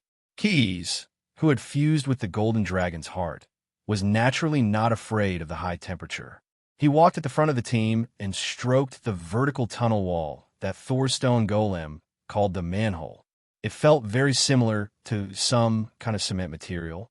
In this steam pipe, there was a fan-shaped turbine structure every dozens of meters. The heat extracted from the underground volcano raised the steam, which then rotated the turbine structure and turned the heat into kinetic energy. After confirming the approximate depth of the secret chamber with Thor's stone golem, Keyes and Snade released the Feather Fall spell for everyone. However, this time, except for the two of them, they also needed to add environmental resistance as insurance. The process of descending in the steam pipe was certainly not pleasant, but finally, they arrived at their destination smoothly. Once again, they used the stone-to-mud spell to open up the path, and the delicious and fertile land that the strange monsters had been talking about appeared in front of everyone. Different from the corridor of the North Tower, this secret chamber was not only very spacious, but also very bright. The source of the light was the green fluorescent powder that was painted all over the ceiling and the floor. Even ordinary people like Jason, who had no dark vision, could see the surroundings clearly here. The air here was very dry, and there was only a little water vapor because Keyes' team had opened the steam pipe. There was no musty smell that could often be smelled in ordinary secret chambers. What was strange was that the ceiling and the floor were so bright, but the walls were dark. However, this also served as a contrast to the environment of the secret room and highlighted the innumerable number of synthetic beast cultivation tanks displayed here. Snade, who had been immersed in his own experiments all year round, was no stranger to biochemical modification experiments. As an expert, he was full of praise for the environment here. Some detection instruments extended from his mechanical artificial body, and the data obtained after fiddling with them confirmed his guess. It's really professional, even better than my previous laboratory. The temperature and humidity here are quite good. After opening the steam pipe, we still haven't been injected with a lot of steam. It should be that the soul-binding sorcerer has specially designed some ventilation and dehumidification facilities. Keyes, who was standing in front of a culture tank and carefully observing it, said, "Not only that, but the light here is not the usual warm light. The light emitted by the fluorite powder has almost no effect on the temperature increase. And under the illumination of the fluorescent powder, the growth and development of the flesh tissues marked in advance with special materials in the culture tank can be directly displayed." What a genius design. The conversation between the two was very loud, and obviously they were referring to something. In fact, as early as when they entered this secret chamber, they had already felt a magic fluctuation similar to the soul-binding crystal that they had seized before. Unsurprisingly, before the two finished their loud praises, the master of this place couldn't wait to show himself. With the sound of friction between the rocks, a crack appeared in the ground in the middle of the secret chamber. A magic wave spread out, and the well-prepared young blue dragon directly took out the beast heart and beast body crystal that he carried with him. This crystal also emitted light of the same color as the magic wave. As if it had been verified, a culture tank slowly rose from the crack in the ground in the middle of the secret chamber. With the help of the light emitted by the fluorite powder, they could clearly see the thing floating in the culture tank, a perfectly intact brain. Chapter 121. I'm glad to see new visitors here after 1,000 years. At first, Everyone thought that the voice came from the brain floating in the culture tank, but when they saw the crystal pillar inlaid on the base of the culture tank, they all realized where the voice came from. As the master of the North Tower and the last Khedive of the Amaskar Empire, I, Shurik, would like to extend a sincere welcome to all of you. Keys quietly added a layer of psionic barrier to everyone. What's more, the steampunk half-lich even cast a mechanized mind on himself. These measures were to guard against the crystal pillar's next words that might confuse them. Although Keys believed that his team members were tough and would not be so easily bewitched, it was always better to be prepared. Sensing everyone's vigilance, the crystal pillar spoke in a proud tone through telepathy. Caution is a virtue, but you don't have to be. As the former master of this place, I have long disappeared in history. Except for this brain in the tank, I'm afraid that the rest of my body has turned into a pile of yellow soil. After all, you were a powerful soul-binding sorcerer 1,000 years ago. Sometimes the dead sorcerer is the truly terrifying spellcaster. With the help of his psionic ability, the young blue dragon who had transformed into a human form also smoothly used his psionic ability to communicate with the soul-binding crystal. The reason why we're here, I'm sure this soul-binding crystal that was peeled off from your current crystal body has already told you. Keys' straightforward question surprised the soul-binding crystal, which was used to long-winded conversations. Just like a human being thinking, the light on the crystal pillar flowed. After a moment, it replied, "In fact, this is very surprising to me. According to the plan, the three hosts of the soul-binding crystal should have the beast body, beast heart, and beast nature, as well as the lousy spellcaster who will be used as the sacrifice for the reincarnation ritual." The soul-binding crystal's bluntness also surprised Keys. There were only two explanations for this situation. Either the soul-binding crystal, which contained the knowledge and memories of a soul-binding sorcerer from 1,000 years ago, lacked intelligence, but this was obviously impossible, or it had other backup plans, so it did not need to be afraid of them going deep into the heart of the North Tower. The situation has changed. It seems that something has escaped the Samhain Elves Guard and sneaked near the body of the ancient brown dragon. The half-lich whispered to Keys. Because they were going to explore the soul-binding tower, Keys buried the body of the ancient brown dragon on the spot and ordered the Samhain elves to guard it. In addition to these two methods, Keys also let Snade summon the Greater Spying Magic Eye as a warning. This spell was an upgraded version of Spying Eyes. It also had the effect of truth-knowing vision, which could see through invisible targets. The stealthy man-eater horse that had sneaked in naturally did not escape the detection of this eye.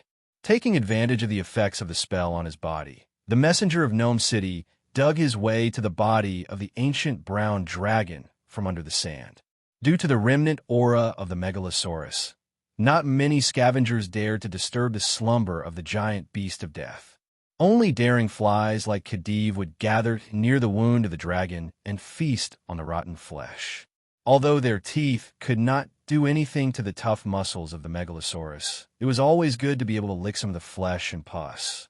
Khedive's ambition was much greater than the flies. Licking the flesh and pus was not enough to satisfy this guy with an unusually good appetite. As the soul-binding crystal had once fused with Khedive's body, it knew the beast's body like the back of its hand. With its help, Khedive did not need to expend much effort to deal with the scales and muscles of the Megalosaurus. His entire body seemed to turn into a ball of liquid and quickly seeped into the body of the ancient brown dragon. His first target was the liver. Originally, the best target should have been the heart or the brain. However, these two organs were the most valuable parts of the dragon's body. Quith had spent a lot of time dealing with them and taking them away. So, he decided to go for the liver of the brown dragon instead. What are you worried about? The soul-binding crystal was standing in the body of the unknown beast. Khedive felt a trace of fear for his future. Do you still remember the game of wits? Normal pawns can only be upgraded to king pawns when they are played to the end. The words of the soul-binding crystal once again entered Khedive's heart. Fear gave way to ambition, and cowardice gave way to courage. He opened his mouth and used his sharp teeth to gnaw on the organs of the Megalosaurus. At first, he thought that he would vomit because of the unbearable taste, but unexpectedly, after swallowing the first piece of liver, Khedive suddenly felt that the taste was actually not bad.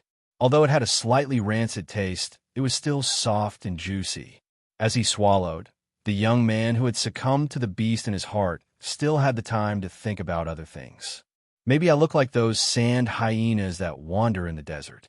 They say that after they have successfully hunted, they will first take a big bite out of their prey's liver. With this thought, the image of the sand hyenas eating became clearer in Khedive's mind.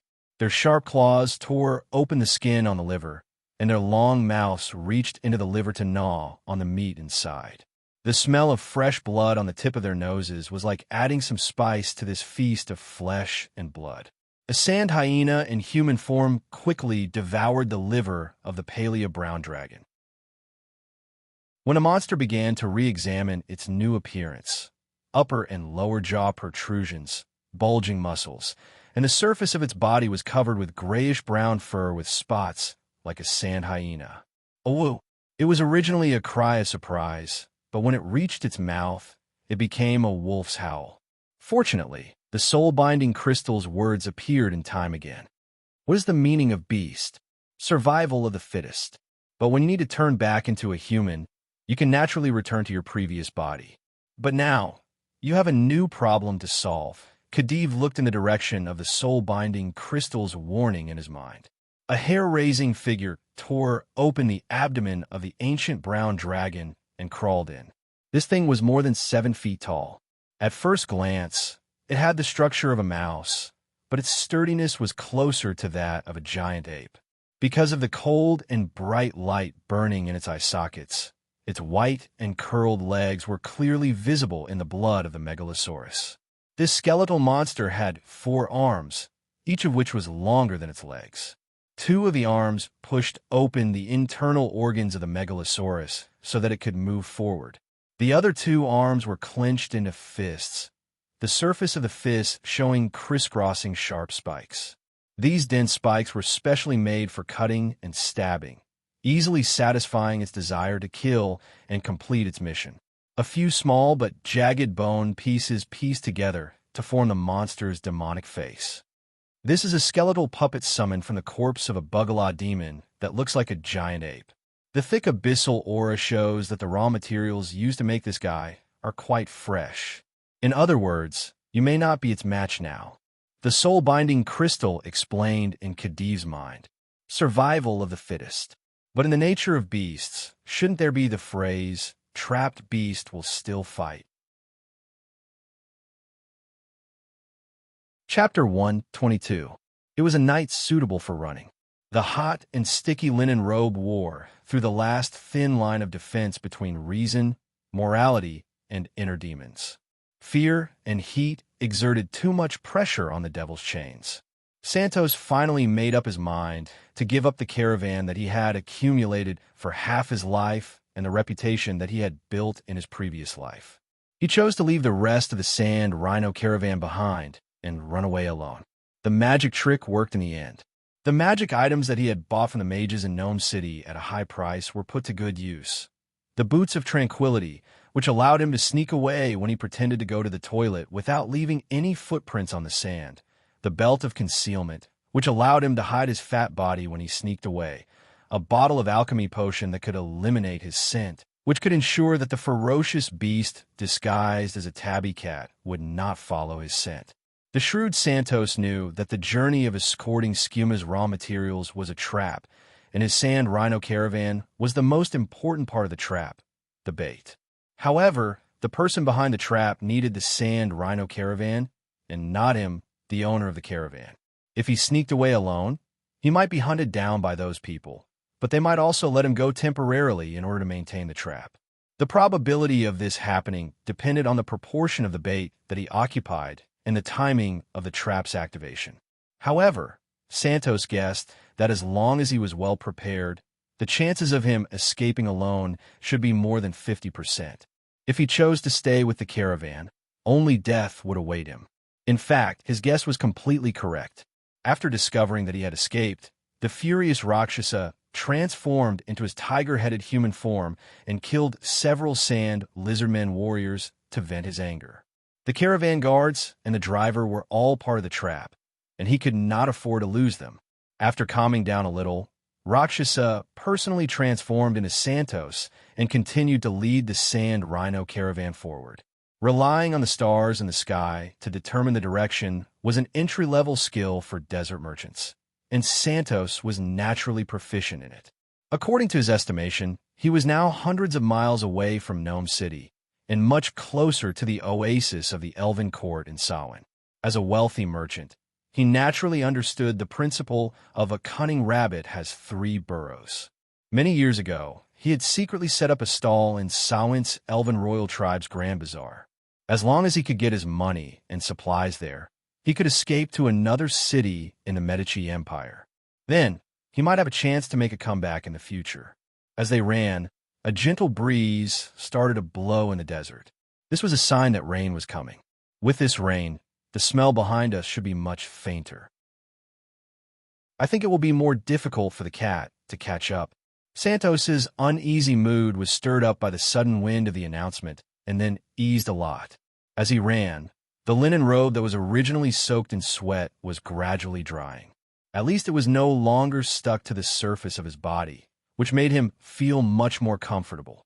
Just as the fat merchant's mood began to adjust in a positive direction, a few black dots came from afar and ruined the process.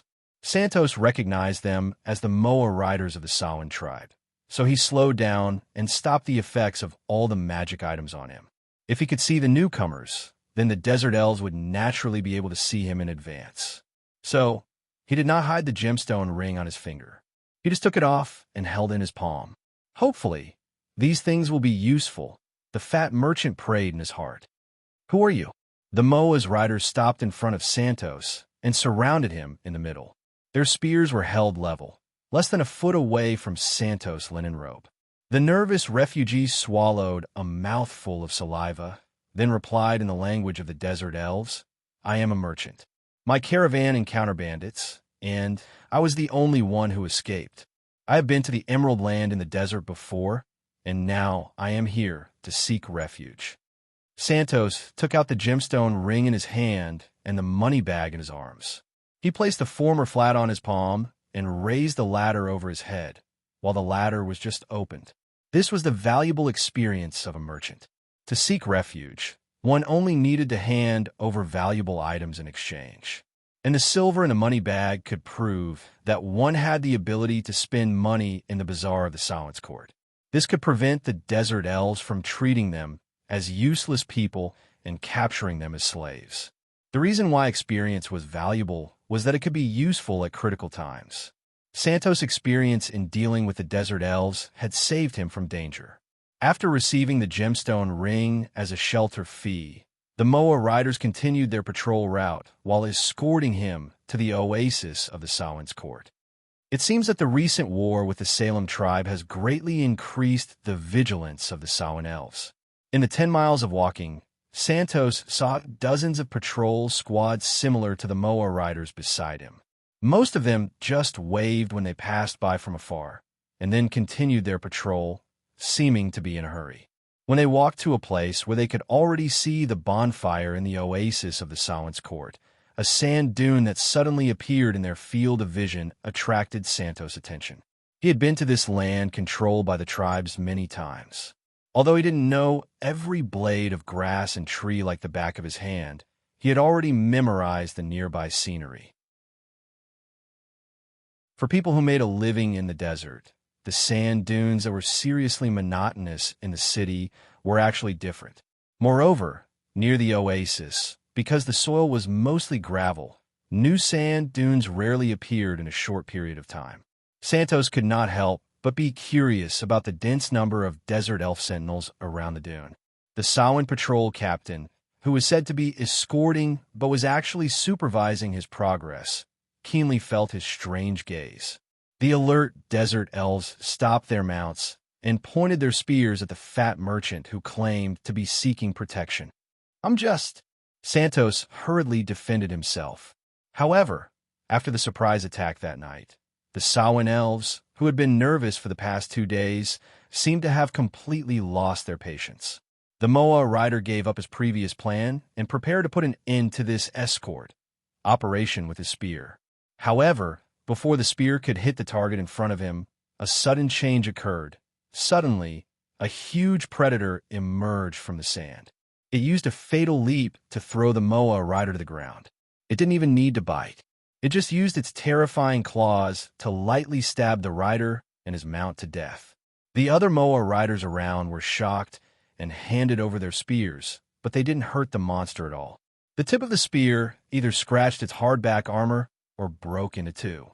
The beast only swam back and forth for a few rounds, and the remaining desert elves were all killed under its sharp claws. After doing this, it smiled at Santos, who was lying on the ground and trembling. Although the fat merchant shouldn't be able to interpret the expression of this monster, he knew that it was a smile. Chapter 123. Would a monster smile? Of course not.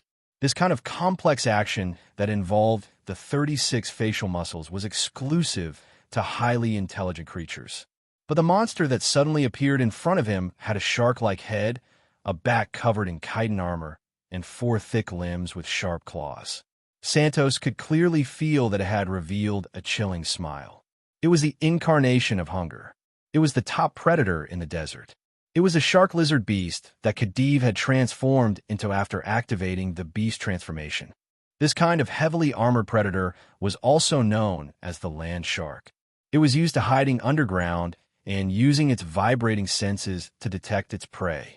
When hunting, they would first dig under the feet of the target, then suddenly jump out of the ground and knock down, or use the ground waves to knock down the prey. The splashing of soil and rocks when they jumped out of the ground often caused more damage to the target. The shark lizard beast in the desert was slightly larger than its counterparts in the temperate zone. It was more irritable and had a wider range of food. But most of the halflings with thick layers of fat were still at the top of its favorite food list. And this was what Santos was afraid of. His body fat was not inferior to the halflings, maybe even more. The fat merchant pulled out the scimitar at his waist, thinking that if this terrifying predator wanted to eat him, even if he had no hope of survival, he must not let his opponent have an easy time. He vaguely remembered that he had heard of this monster's weakness when he had traveled extensively for many years. The abdomen of the shark lizard beast was much softer than its back, which was covered in chitin armor. Just as Santos was thinking about how to deal a heavy blow to the monster in front of him, the shark lizard beast suddenly leaped high into the air. 2 white-boned fists with crisscrossing fangs broke out of the ground, but the shark lizard beast dodged them by a hair's breadth. The gloomy aura of the dead instantly spread with the appearance of this new monster. The undead creature that was awakened and strengthened by the Demolic from the corpse of the dead Bugala was obviously not easy to deal with.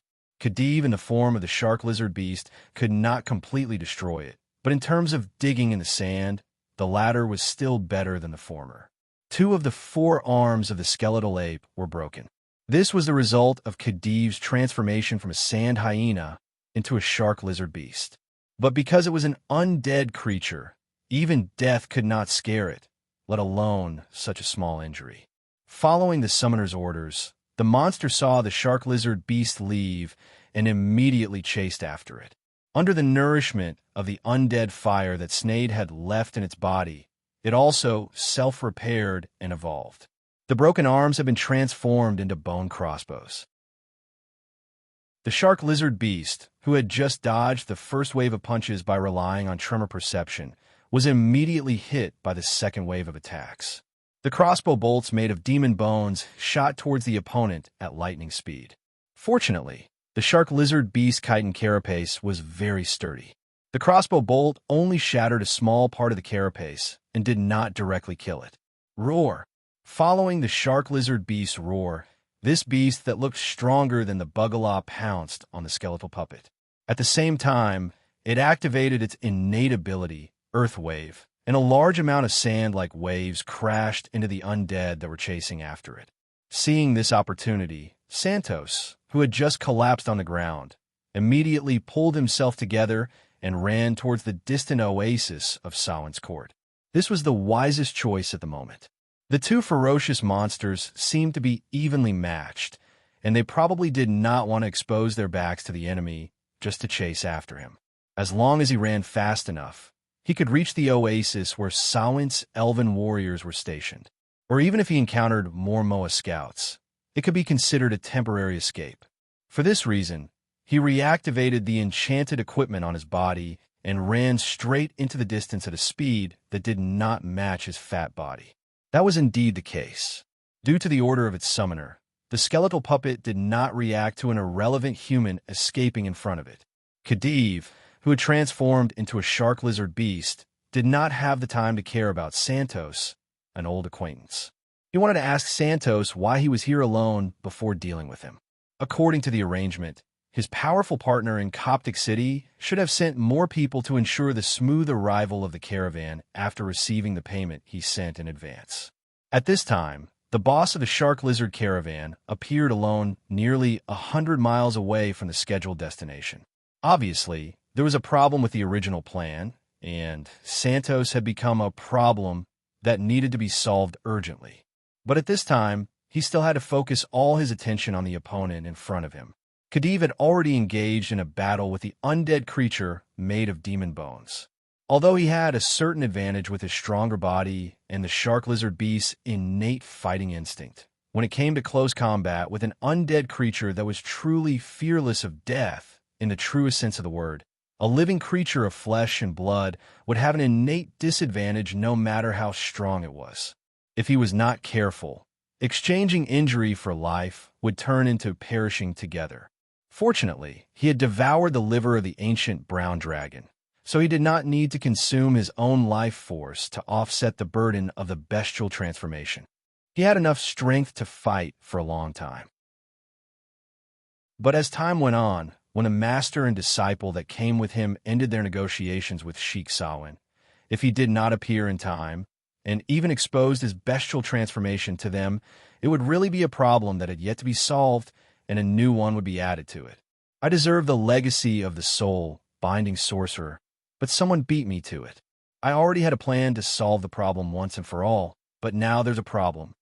Khedive, in his shark lizard beast form, used his innate ability to manipulate part of the earth to disturb his opponent. He waved his sharp claws, opened his mouth wide, and launched a crushing attack on the skeletal puppet at the risk of being punched in the stomach. You damned troublemakers, you really deserve to die. The violent battle between the top predator and the undead creature ended with the latter being torn to pieces by the former. But it seemed that the demi-lich who summoned the skeletal puppet was very skillful. The undead creatures that were torn to pieces still tried to attack with their broken limbs as they gathered together. It looked like they would not stop until they were crushed to dust. On the other hand, Khedive, who had accomplished this feat, even though he had won this battle, the bone crossbow that had pierced through his lower jaw and almost through his upper jaw, as well as the conical wound on his abdomen that was dripping with blood, all indicated that he was currently heavily injured. I don't recommend you continue with the original plan. The voice of the soul, binding crystal, came out of his body. Khedive had already swallowed it before he turned into a shark lizard beast. This mentor that had helped Khedive a lot since he was young continued, "There are too many variables in this plan now." Khedive pulled out the bone crossbow from his mouth and tried to contract the muscles in his abdomen to stop the bleeding. He endured the pain and asked in his mind, "Then what should I do now? With my current injuries, if I turn back into my human form, I will die on the spot. And if I ask for help from the two spellcasters who came with me in my shark lizard beast form, I'm not sure if I will be able to get help. They will definitely study my transformation, and then, the one chosen by the beast essence crystal, you are not at the end of the road. Do you feel the hunger in your body? Just by eating a dragon liver, you have gained the ability to use this body at will. If you can completely merge the carrier of the beast essence crystal into your body, you will become very powerful." The voice of the soul, binding crystal, was deafening. The original plan was based on the premise that you are an ordinary person. The strong not only have the ability to break the rules, they can also change the rules. Go and devour. Go and digest. Go and let the trouble disappear. Let the annoying desert elf tribe and the two noisy and inferior sorcerers become silent. After Brock broke free from the shackles, he gave two things to the desert elf child who had been covering his mouth with his hands. One was a gem he took from the scimitar he wore, and the other was a chestnut that was growing on the child's head and would take a few days to reduce the swelling. The former was a reward for the little warrior who knew how to judge the situation, while the latter was a punishment for not being brave enough to submit to the strong. After regaining his freedom, the tongue taker did not immediately go to the tribal elders to discuss his views on the messenger's words. If he did, he would have to first explain why a criminal dared to escape punishment. As for the answer to this question, the tribal elders who were already tempted by the messenger's words would not listen to a single word. So he left the Salem tribe's encampment and waited on the path that the messenger had to take to return to the city. This way, he could solve a fundamental problem. "What are you scheming?" Brock asked the two spellcasters he had captured. The flying carpet of Gnome City's sorcerers was not as safe as they thought. At least, it was not so before it rose high enough. The powerful sound warlock only used a destructive sound to destroy the control hub of the flying carpet. The sorcerer apprentice who was wearing a white robe and controlling the flying carpet was unfortunately not prepared with a featherfall spell. He fell vertically onto the sand and was almost dead. Although the gray-robed sorcerer had prepared a featherfall spell, when this weakling landed on the ground, he was easily captured by a powerful desert elf who was both a sound warlock and a powerful warrior. He could not fight back at all. After a few insignificant wounds were cut by the scimitar, the gray-robed sorcerer painfully revealed his intentions and the plan of Gnome City's garrison sorcerers. "We have no other choice. In the past 2 years, due to the war between Salem and the Samhain tribe, Gnome City's regional trade has been greatly affected. So, the black-robed sorcerer guarding the city and the consul of Gnome City have reached a cooperation agreement. They want to lure Salem and the Samhain into plundering a large caravan that is about to arrive. After that, Gnome City's garrison sorcerers and the garrison sorcerers will attack the tribal warriors who participate in the plundering. If it's done properly, we might be able to stop the war between the two desert elf tribes who have suffered losses and move into the depths of the desert to recuperate." These words were obviously part of the plan. The gray-robed sorcerer probably did not know much, but this was enough. This horse's nerves are always very tense. Brock tied Gnome and his unconscious apprentice to the hind legs of the six-legged horse he was riding. He smiled cruelly. "As long as you struggle a little, it'll kick you to death." But fortunately, this place is not far from the main road. If your cries for help are loud enough, the merchants passing by might come and untie you on account of your status as sorcerers. After giving his warning, Brock first knocked out his gray-robed sorcerer captive. He had spoken the truth, and according to the agreement, he could let him go, but he had to wait until he had enough time. He then buried the ceremonial armor he was wearing in the sand, leaving only the scimitar with the gemstone on it. After finishing up, the tongue taker, who was disguised as a wandering desert elf warrior, strode towards Gnome City. Relying on the strength of his legs, he used almost half a day to reach the city that the gnome sorcerers would need to use flying carpets to reach in the same time. He first observed the situation at the gates of Gnome City. After seeing that the guards were no different from usual, he confirmed that the two captives had not arrived in time to report the news after being rescued. After that, he considered what identity he should use to enter this human city that was under the jurisdiction of the Medici Empire. The sun was already setting in the west.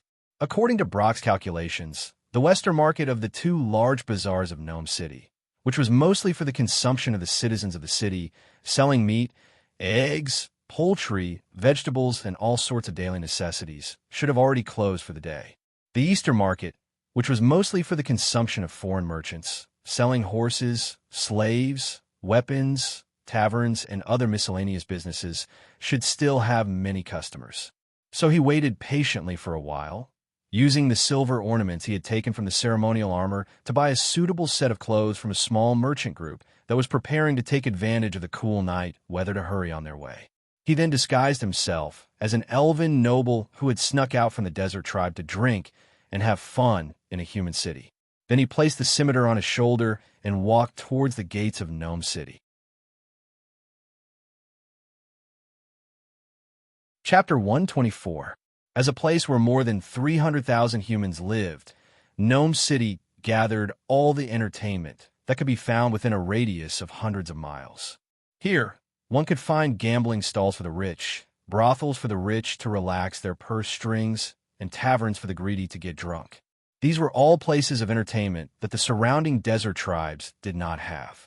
Therefore, there were always some children of tribal nobles who could not bear the loneliness and came to the city to spend money and play.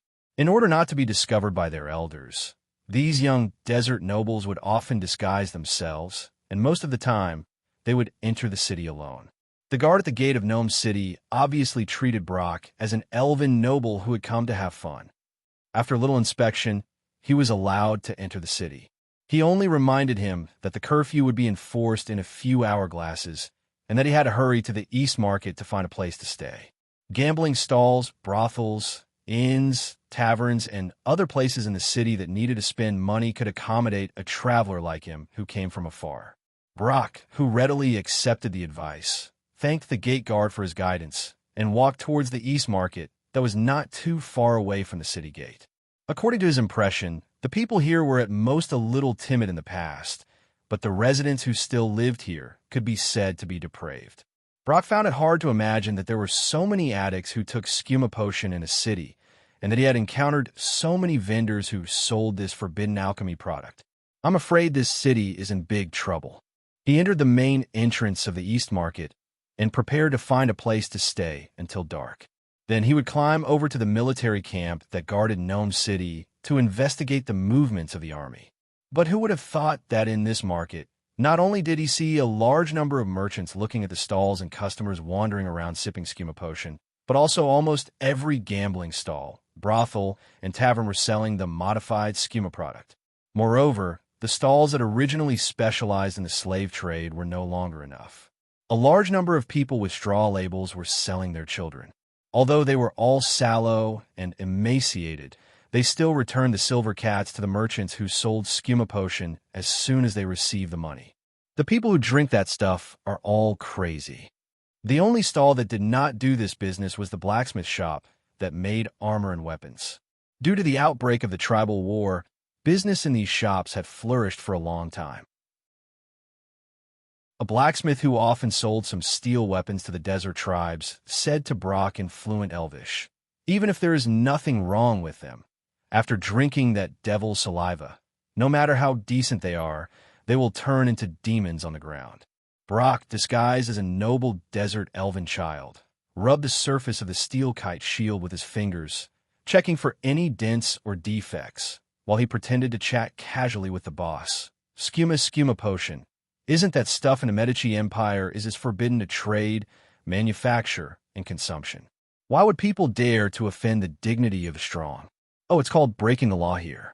Moreover, I saw that the shops that sell that stuff all have signs that say sold out. Boss, your craftsmanship is pretty good. This kite shield doesn't have any traces of riveting. You must have hammered it out with an iron plate. As if out of appreciation for the customer, the boss of the blacksmith shop ignored the young apprentice who was reminding him to be careful with his words. He took the silver from Brock and threw it into the money basket without even weighing it. Then he said, "How can it be fake? This is the craftsmanship passed down for 3 or 4 generations, 1 or 200 years. It's different from those nouveau riches who made a fortune by making unscrupulous money. Just wait and see. Sooner or later, His Excellency the Grand Vader will find out what's going on here, and those guys will be in for a treat." They continued to chat for a while.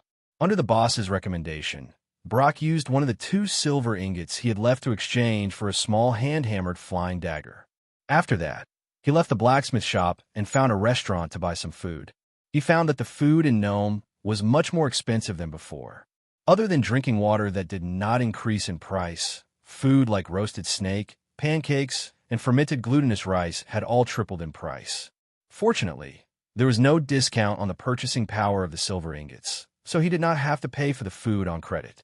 As he dealt with the food, the desert elf thought about the information he had obtained. It was not hard to realize that the skooma potion was being sold so savagely in Nome. It must have the backing of the city's consul.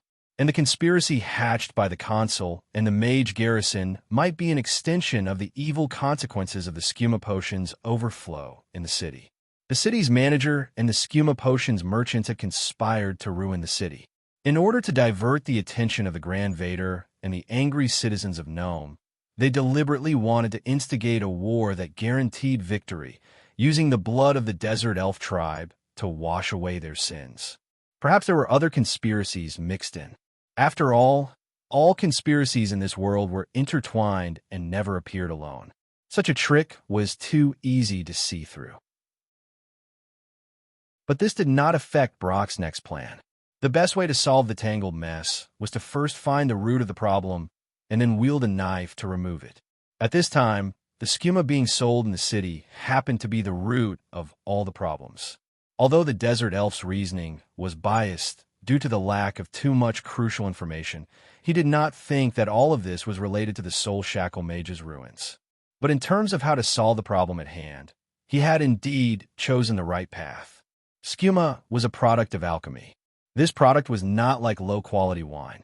Ordinary merchants could not blend it according to the formula. The key steps of its production required the manipulation of spellcasters. So, although skooma was overflowing in Nome City, there was only one source, the city's mage garrison. After eating and drinking to his heart's content, Brock walked out of the restaurant after paying the bill. Under the afterglow of the setting sun, the entire street of the East Market was covered in a layer of dried blood, and the desert elf was ready to add a touch of color to it. He first tore off a section of his robe to cover the iris shield that he had just bought. This way, the shield would not reflect the starlight at night, which was more beneficial for the next step of his plan. Then he collected some dried needlegrass from both sides of the East Market. This resilient desert plant would curl up into a small ball after drying up. Smearing the animal fat he had obtained from the restaurant, it became an excellent fire starter. After finishing his preparations, the desert elf disguised himself as a drunken wandering warrior and strolled around the streets. All the shops selling this contraband in Nome had a sign saying out of stock. With the price of the skooma potion rising so high, some of the small shops on the street would not stock up in large quantities. According to his speculation, those shops would definitely restock as they sold. As long as he traced the source of the skooma, he would be able to find the source of the skooma.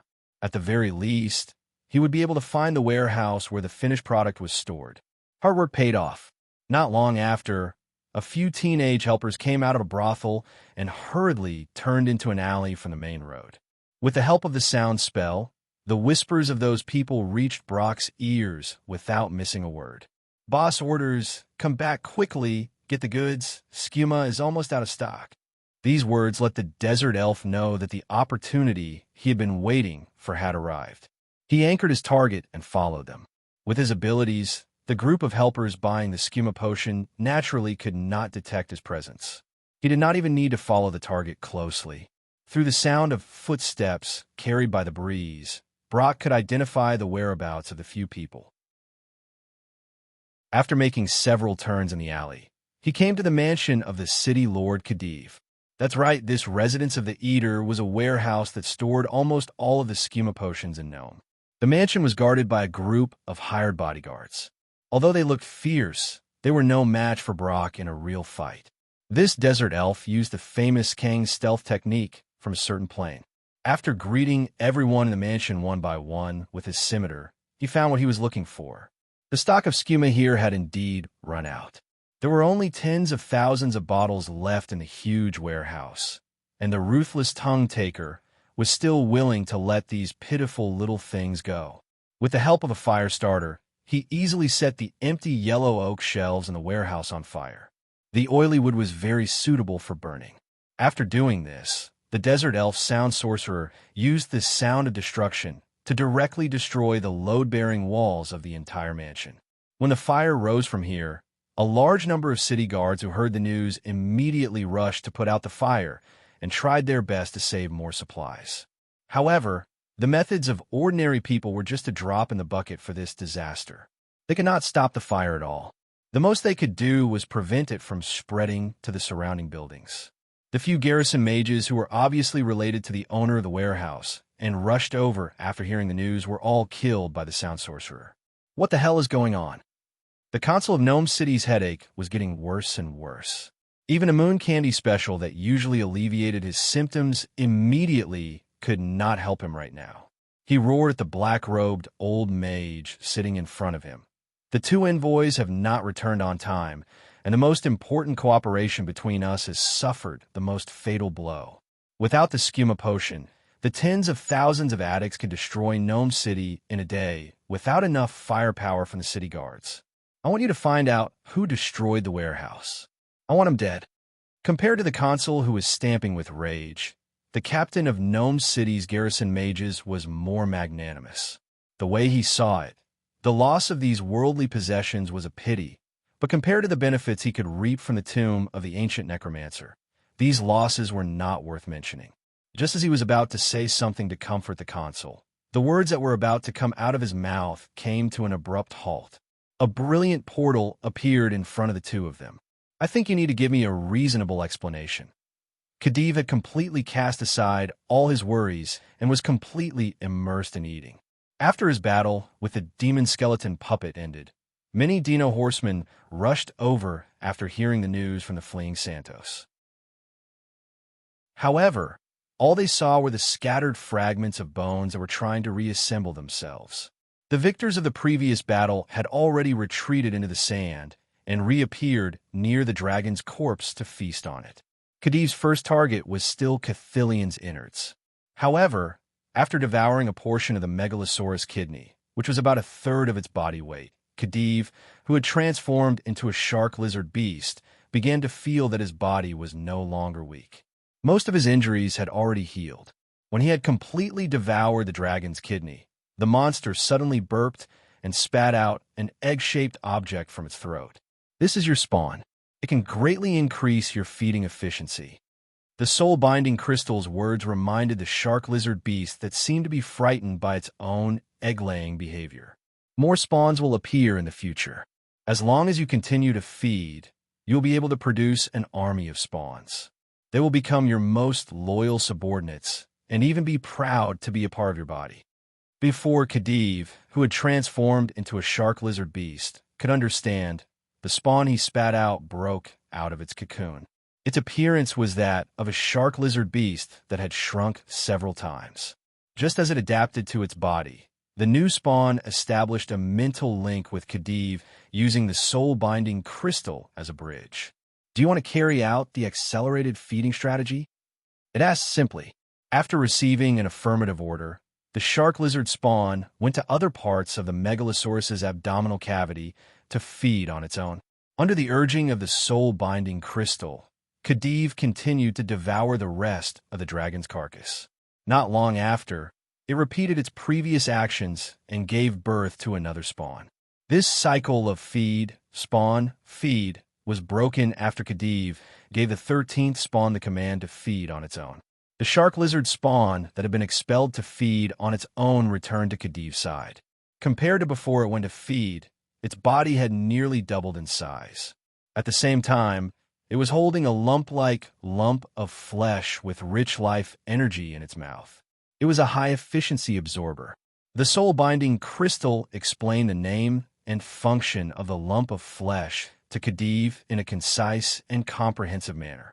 After swallowing the high-efficiency absorber, the shark-lizard's main body immediately understood the meaning of the name. Abundant life energy gushed out from the lump of flesh. The energy contained in a small lump of flesh was even higher than that of a new spawn created by itself. Thus, a new step was added to this cycle of digesting the beast body, swallowing the high-efficiency absorber sent by the spawn. After giving birth to the 140th spawn, Khedive stopped creating more spawns to feed on. First, the dragon's carcass, including its muscle tissue, was almost completely consumed. Second, the spawns that had established a mental link with him had reached the limit of what he could accept and command. Khedive waved his sharp claws to test his current strength. Although his body was still that of shark lizard, he could already feel that his body had mutated somewhat similar to the dragon's. His Adam's apple moved, and a weakened, cone-shaped acidic breath was spat out from his mouth, directly splashing onto a spawn. The spawn remained silent and motionless under the command of Khedive's mental link. In the end, it turned into a puddle of viscous, acidic liquid that was unrecognizable. The other spawns were not at all surprised by this change. They were still guarding by the main body's side, waiting for new orders. Slaughter Sawance, Elven Court. Don't let a single living thing go. Continue to feed. Chapter 125. That's the beast incarnation, a perfect product that meets the requirements of natural selection and survival of the fittest. However, the young man who inherited this power was not perfectly compatible with the characteristics of the beast body and the beast. That's why the soul-binding crystal chose the backup plan. In the poisonous miasma of Conir, in front of everyone in Key's team, the soul-binding crystal's crystal pillar not only projected the scene that was happening in the distance, but also introduced it to everyone in a very generous manner. Looking at the human who first successfully transformed into a shark-lizard beast by devouring the liver of a megalosaurus, then won the battle with the skeleton puppet left behind by Snader, and then spent less than an hourglass to devour the rest of the ancient brown dragon's corpse, Keys suddenly fell into silence. He no longer doubted whether the soul-binding sorcerer had anything to do with the ancient Embark Empire. The answer was quite obvious. The ability of the beast incarnation must be inextricably linked to his own adaptive evolution ability. According to his estimation, the adaptive evolution was the so-called original plan of the crystal pillar. However, when the projected scene changed to the shark-lizard beast and the army of derivatives launching a surprise attack on the desert elf tribe, the atmosphere in the secret chamber of the North Tower instantly dropped to the freezing point. The act of Khedive leading the beast to eat humans deeply angered Jensen and Key's team. The paladin instantly drew his sword and rushed towards the crystal pillar that was projecting the scene. To shoot a man, shoot the horse first. To capture the bandits, capture the leader first. This was the origin of all the conspiracies. Presumably, as long as he destroyed this magical object that was proudly praising his own work, the rest of the problems would be solved easily. His mindset was surprisingly similar to Brock's when he was in Gnome City, but the target he was facing was very different. In order to complete his reincarnation plan, the soul-binding crystal's main body that had been secretly arranged for thousands of years was not easy to deal with. Young Megalosaurus, it seems that your partner doesn't have much patience. The soul-binding crystal's main body flashed, and a barrier formed by magic energy instantly offset Jensen's continuous attacks like a whirlwind. I've waited patiently for more than 1,000 years. As the soul language was transmitted, the soul-binding crystal's main body also launched its own counterattack. Under his command, a large amount of energy suddenly surged into the secret room. All the cultivation tanks that contained fusion beasts were connected, and a group of beasts came out of the cages. In addition, the body of the soul-binding crystal had also turned into a spell turret. A large number of evocation spells were launched from the crystal pillar, as if they were free, targeting Keys' team. There's something wrong with the energy level. It seems like the remaining power of that ancient soulbind mage is a lot stronger than the previous assessment. The steampunk Demolik, who used a spell shield to offset a few evocation spells, immediately said after sensing the strength of the opponent's spells. Although they both abided by the first law of thermodynamics, the choices of the Soul Shackle Mage and the Ash World Mage of the later generations were clearly different. Unlike corruption sorcerers and life sorcerers who used their own life force to cast spells, soul-binding sorcerers used soul energy, which was the energy contained in the soul. This spell-casting method originally originated from the lower planes. Whether it was the Batsa Devil or the demon Tanari, they were all experts in this field. However, as mortals, soul-binding sorcerers could not directly use their bodies as carriers of soul energy like the demons of the lower planes. They took a unique approach and built a soul-binding tower as an aid. But this was not the original intention of the soul-binding tower. In the multiverse, the souls of mortals generally went to the end of their respective faith paths after death. The good ones ascended to the upper planes, the evil ones fell to the lower planes, and the neutral ones often had a divine kingdom that could accommodate their souls. But if a mortal had no faith, then being nailed to the wall of the faithless and being tortured forever was their only fate. Originally, the situation of the creatures of the Ash world was even worse than that of the faithless. Due to the conspiracy of the original Embark colonists, even the gods who held the authority of death had abandoned this world. The souls of the mortals could not even be hung on the wall of the faithless after death. Such a situation had once led to the development of the entire plane towards the undead. At the same time, the souls that had accumulated here were constantly sending out invitation signals to the demons in the lower planes, as well as some even more terrifying ancient evil creatures. In fact, the first soul-binding sorcerers appeared as saviors. In order to save this world that was on the verge of despair, some mixed-blood descendants of Embark and some elites among the indigenous people who had escaped the curse of the gods used the advanced knowledge passed down from the Embark civilization to jointly develop a secret technique to create soul-binding sorcerers. A large number of soul-binding sorcerers were artificially created and put into the work of integrating the souls that had been consumed everywhere in the Ash world. Although the emergence of soul-binding sorcerers did cause some serious problems in the later period, it was undeniable that the original intention of developing this secret technique was to save and not destroy. It was just that a large number of soul-binding sorcerers kept appearing and the wandering souls kept decreasing. So some scums who thirsted for more power began to use their hands to absorb the souls of innocent creatures and even other soul-binding sorcerers. The contradictions between the spellcasters gradually evolved into a war, and this war ended with the victory of the owners of the 4 soul-binding towers, which represented the highest level of magic research at that time.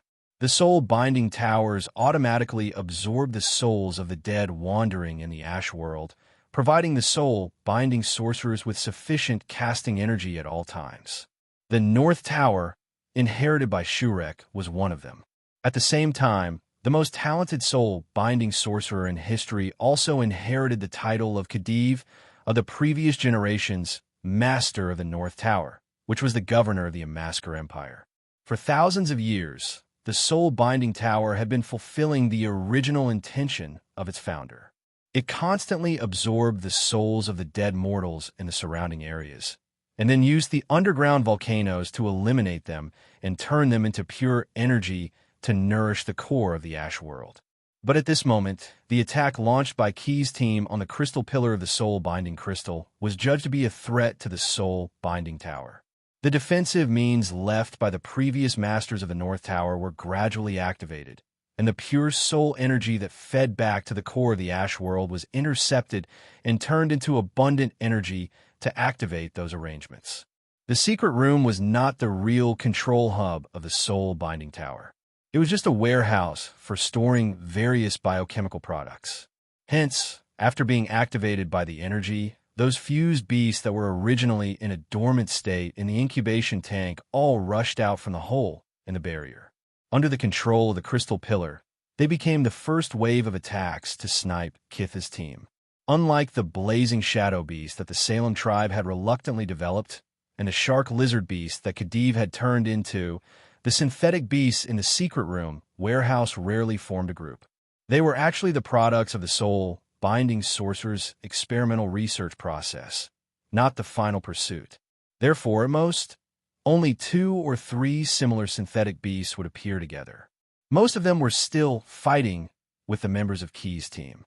However, this did not make them lower their guard. Unlike the imitations of the blaze shadow beast they had seen before, these creatures created by the ancient soul-binding mages not only had a variety of abilities, but also possessed high intelligence. For example, a half-inferno synthetic beast that had intercepted the blood of the Hellcat Bar, though, used a combination of harassment and attack tactics. It lurked behind the brawny ogre who was waving the ebony flail and waiting for an opportunity to attack, while commanding its phantom to constantly consume the attention and physical strength of its target. When the phantom was scattered a few times, it was time for the invisible entity to appear and launch a sneak attack. However, this half-inferno synthetic beast's desire to taste the blood in its throat was destroyed by a big hand that appeared from the vaporized state, and its own throat bone was also destroyed. The ogre brew naturally would not let his brother's sneak attack go unchecked. As long as we can hold on for a while, Snyder's teleportation gate should be completed soon. It was obviously not a wise move to fight with the master of the wizard tower in an unfamiliar wizard tower. When the synthetic beasts swarmed in, the half-lich began to cast the teleportation gate spell. With the help of the restriction that he had previously set on the white bone puppet, he could quickly open a spatial gate that led to the oasis of Samhain's palace that was wreaking havoc. Since you're here, why are you in such a hurry to leave? The main body of the soul-binding crystal found that the evocation spells it released could not hurt the opponent. Because the types of spells were too simple, those spells were constantly countered by keys, who also had a high casting level. It decisively changed its strategy and no longer thought of using the tactic of adding fuel to the fire to break down the opponent. Let me show you the true foundation of this soul-binding tower. Activating the wizard tower. The powerful soul power was completely stimulated, and a sound similar to that of a giant beast growl came from the vertical manhole passage that everyone had passed through when they came to this secret room. Like the meridian network of a creature, the magic energy began to climb from the core hub of the soul-binding tower and attach to every inch of the wall, ceiling, and ground. With the swelling of the meridian network, the thump, thump, thump sound of the pulse was transmitted to the ears of Keys and the others. Originally, Snyder's teleportation gate spell was almost completed, but under the interference of the amazing magic waves emitted by the soul-binding tower itself, it disappeared like a punctured bubble. Keys, who had just been countering the offensive spells of the main body of the soul-binding crystal, suddenly felt that his ability to communicate with the mysterious source of the multiverse was greatly suppressed. The young blue dragon hurriedly adjusted his countermeasures. He began to use the psionic power inherited from the Gith Sage to resist the opponent's attack. The situation took a turn for the worse. Just when Keys tried to use the psionic power to build a random teleportation gate to lead the team to evacuate first, a new change suddenly occurred. Activating the Wizard Tower activated the entire soul-binding tower. The massive amount of soul power loaded with the soul-binding tower seemed to have triggered a restriction that had been set up in advance. The culture tank that had been quietly waiting behind the main body of the soul-binding crystal suddenly boiled and exploded. After a loud noise, the brain suspended in the culture tank suddenly floated up. The flowing light on the main body of the soul-binding crystal and the fusion war beast that was raging in the secret room suddenly fell into a strange silence, as if the pause button had suddenly been pressed. Chapter 126. Medica's Grand Wectal is also known as Alan, which is the name shared by every generation of Grand Wectal. It means wise elder. Alan has 3 treasures: Sniffer, Day Watch, and Pickaxe. Sniffer refers to the Sniffer, who is a group of Medici Empire's most outstanding spies in the Ash world. Wherever the wind blows, even the deep streets and alleys that cannot be touched by the law cannot escape their eyes and ears. Day Watch refers to the Day Watch, who are the personal guards of the Grand Wectal. Every replacement for the Day Watch is selected from orphans, and only after more than 10 years of the most rigorous training and excellent assessment are qualified to wear the armor of the Day Watch. These brave warriors who are not afraid of death regard Alan as their father and worship the Grand Wectal as a god. Pickaxe was originally a group of refugees from another plane accepted by Sir Alan. They are a group of fire dwarfs. Fire dwarfs are the native creatures of the fire elemental plane. Their entire race is a master of mining, craftsmanship, and forging. Although their appearance resembled that of male dwarves, hence the name of their race, beneath their metallic skin lay the essence of fire that burned fiercely. They were infertile. Every fire dwarf was forged from bronze and brass by another fire dwarf. They were sculpted into different shapes, and in the end, the Creator would inject the fire of life into them. A long time ago, these creatures of the fire elemental plane, with similar tempers to the dwarfs, were allies of the fire djinn. They helped the latter build their own home, the City of Brass, and made it one of the most magnificent wonders in the world. But then the fire djinn betrayed them, and the powerful fire djinn sultans even began to enslave the fire dwarfs. A large number of fire dwarfs were forced to flee to other planes by the fire djinn slave hunters. Medica's Grand Wektel not only accepted these refugees, but also took care of the ferocious slave hunters. Since then, this group of refugees from another plane has been working for the successive Allans under the name of Pickaxe. Chronicles of the Medici Empire. The Grand Wektel, and its merits purple, was an expensive color. Only the seaside cities of the Far East, which used seashells as a raw material, could add this color to their clothing.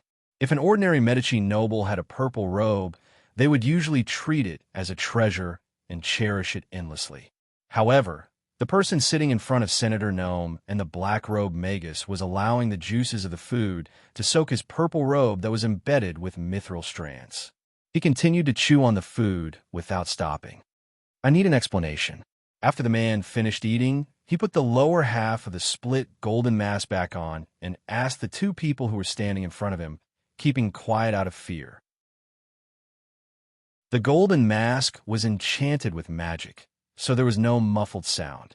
His words were clearly conveyed. However, it was this simple question that made the two men in charge of Gnome feel as if they had been doused with ice water. Their bodies began to tremble uncontrollably.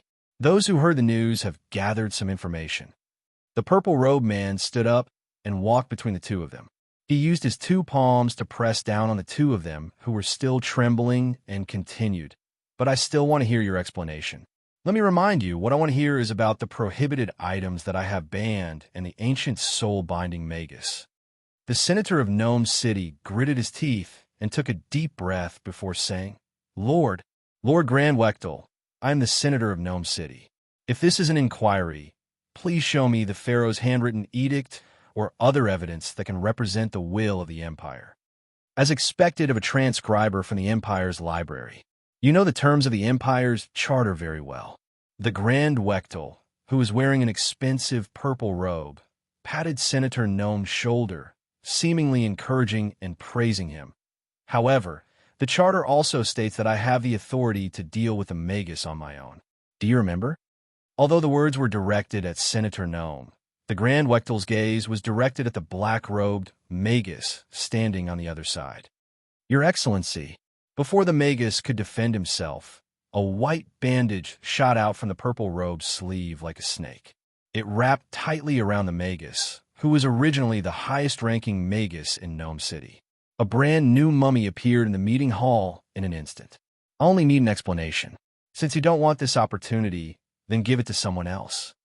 The Grand Wektel waved his hand and gestured for the men on duty to carry the Magus mummy sealed by the anti-magic shroud into the prepared coffin. He then walked towards the pillar at the head of the meeting hall. After he sat down on the seat that was dug out from the pillar, he continued, Actually, I don't really care about your explanation. However, compared to that, it would be more convincing for you to explain it to the citizens of Gnome City. What an extravagant punishment. The desert elf, standing in the crowd, looked at the consul of Gnome City, who was being tortured, and whispered to himself. At that moment, the former lord of Gnome City was placed in a cast-iron urn made by the Pickaxe clan under the Grand Wektel. He was placed in the square to be exposed to the scorching sun and watched by the citizens. At the same time, out of respect for his refusal to explain, the fire dwarves deliberately branded his face with a piece of pig iron used to seal his mouth. Unlike the onlookers who either praised the Grand Wektel's wise decision or loudly scolded Senator Gnome for his various misdeeds, The Brock from the desert tribe was attracted by the extravagant torture instrument, the cast iron urn that could be smelted into dozens of scimitars after being smelted. Even though the Salem Elven tribe was already the leading desert tribe in a radius of hundreds of miles, there was no way to equip every warrior with a full set of iron blades. A considerable number of fledgling warriors could only wear weapons made of flint and obsidian. Standing on the rooftop of the consul's mansion, which symbolized the authority of the land, the Grand Wektal, named Alan, looked down at the crowd gathered in the square of the mansion. Finally, his gaze locked on Brock, who was dressed as a noble desert elf. "What information do you have about this desert elf?" The purple-robed mage's figure with his hands behind his back appeared unreal under the effect of the blur spell. "I don't want to use a prophecy spell. It's likely to leave behind traces. Judging from the fire last night, the desert elf is very likely to be a sound warlock." The other person standing on the rooftop looked like a common-day watchman by the Grand Wektal's side, but he had another identity, the commander of the Sniffer. As the leader of the world's most prominent and equally mysterious spy organization, this person's disguise skills were superb, but he was discovered the moment he came behind the Grand Wektal. "Sir, did you cast a spell on the cast iron urn? Why would a foreign criminal rush here to watch Consul Gnome receive his punishment?" The commander of the Sniffer first raised his doubts, then continued to answer the Grand Wektal's question. "According to the information we have so far, this person's appearance should be very similar to that of the Salem Desert Elf tribe's top warrior recorded in the catalog. The elf's real name is Brock, and he was once nicknamed the Tongue Taker. He was ridiculed by many elves because he was unusually tall and looked like an orc from a young age. After becoming a tribal warrior, he challenged those who slandered his appearance to duels without fail, and according to the rules, he took away one thing from his opponents, their tongues. As you have guessed, he is indeed a sound warlock of the Desert Elves, and a few years ago, he took over the position of High Priest of Sound in Salem. But in recent months, there's been news that this person killed his Anda, the previous tribal chief of Salem, and defected. According to the information in Copt City, the Taylor Assassin Organization has received a bounty on this elf's head. The Sniffer was indeed worthy of the reputation of being as fast as thunder. Just by gathering and sorting out the words and phrases that have been circulating around the world, they were able to analyze the information that was close to the truth. In this regard, they were even more efficient than some spellcasters who were proficient in divination spells. This was inseparable from the support of the person behind the scenes, and it could be seen from a small matter. Generally speaking, most people in power disdained or were unwilling to share the information they had with their subordinates, but there were some secrets that could not be revealed to outsiders. The Grand Wektal was used to answering questions from Commander Winfong. They knew that this was their duty. Only with more information could they analyze the truth more clearly. Therefore, after listening to Commander Winfeng's report, the first sorcerer of Medic, who was wearing a purple robe and holding his staff, answered the question he had just asked. The human heart is the most exquisite product of alchemy. With a little fiddling, it will instantly boil like an alchemy potion in a cauldron. And before this, the predicament of Gnome City and the doings of the consul were the flame and catalyst that heated this potion. Put aside the tracking of the desert elf for the time being. Your people should have been discovered by him, the Grand Wektal continued, as if he was in a hurry to do other things.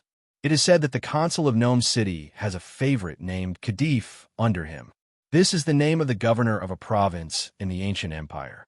He is in charge of almost all the family business of the man in a jar. Due to the massive trade of contraband like skummer, he has a lot of connections with the spies of the 9 prisons of Bader operating in Copt City. 2 days ago, this person went missing in the Samhain Elves.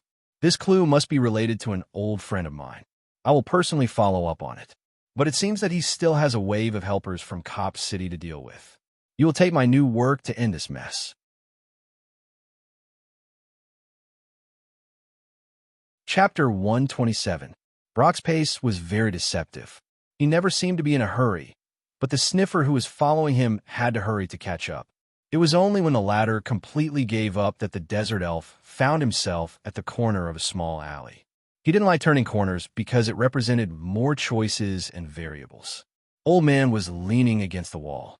When he saw the tongue puller walk to his side, he grumbled non-committally before narrowing his eyes and carefully sizing him up. There was no fear in the man's eyes, and he looked very confident. Although I don't know your actual purpose, I admire your actions yesterday. The old man stood up straight and let his back be away from the wall. Brock realized that the other party was even taller than him, and the creaking sound under the gray robe was the sound of soft mail folding and rubbing against each other. The old man blocked the desert elf's path and continued, "But your actions have indeed violated Medica's laws, so you must be punished. Of course, if you can come up with a reasonable reason and come back with me to appeal to His Excellency the Grand Vader, the punishment may be reduced or even directly waived." If the sniffer was the Grand Vader's keenest eyes and ears, then the watchman was his most powerful hands. The old man who blocked Brock's path at the corner of the alley was the strongest of the watchmen general. Although he was over 60 years old, his body was still in its best condition with the support of various alchemy potions. As for the reward of time, it allowed him to have more combat experience than the average person on duty. The watchman general did not carry any weapons, and his fists and palms were his best weapons. When he was young, he had an impressive record of killing a bear with his bare hands. But as he had just said, he admired Brock's actions of burning the contraband warehouse and killing the trafficker's minions. So he did not use a ruthless move to kill him. Gale combo. The watchman general changed the targets of his attacks to non-fatal spots on the opponent's body in order to achieve the goal of only injuring people and not killing them. He was very confident in his storm-like barehanded attacks. After all, there was a precedent of such attacks being damaged by the clay golem controlled by the opponent. His offensive did put a lot of pressure on Brock. The other party's strong body in the alley did not seem to be restricted by the narrow terrain at all. He dodged and moved, launching continuous attacks from all angles around him. The desert elf's newly purchased steel iris shield was even showing signs of cracking because of the large number of attacks. Moreover, Blatch also discovered that every time this human martial artist attacked with his bare hands, even if he used a shield to block, a strange force would seep into his muscles. If he hadn't promptly mobilized the power of sound to vibrate his muscles to counteract this seeping force, he feared he would have already lost the ability to move. Blatch was also hesitating. At this moment, he could only bring out 60 to 70% of his abilities. In the process of dealing with the storm-like attacks, he actually had several opportunities to use the sound spell to directly curse the enemy to death. At the very least, he could severely injure the enemy. However, the desert elf knew very well that in this land, he would rather offend the pharaoh than the great Vader. The other party had already reported his identity, and, judging from his abilities, he should be a member of the great Vader's watchman unit. If he were to deal a heavy blow now, not only would he never have a day of peace, even the Salem tribe would be implicated. There was never a lack of fighting in the desert, but there were more of it today. Unlike the 1v1 fights in the narrow alleys of Gnome City, the battle in the desert hinterland was obviously not fair. But in fact, the side with fewer people was the one with the advantage.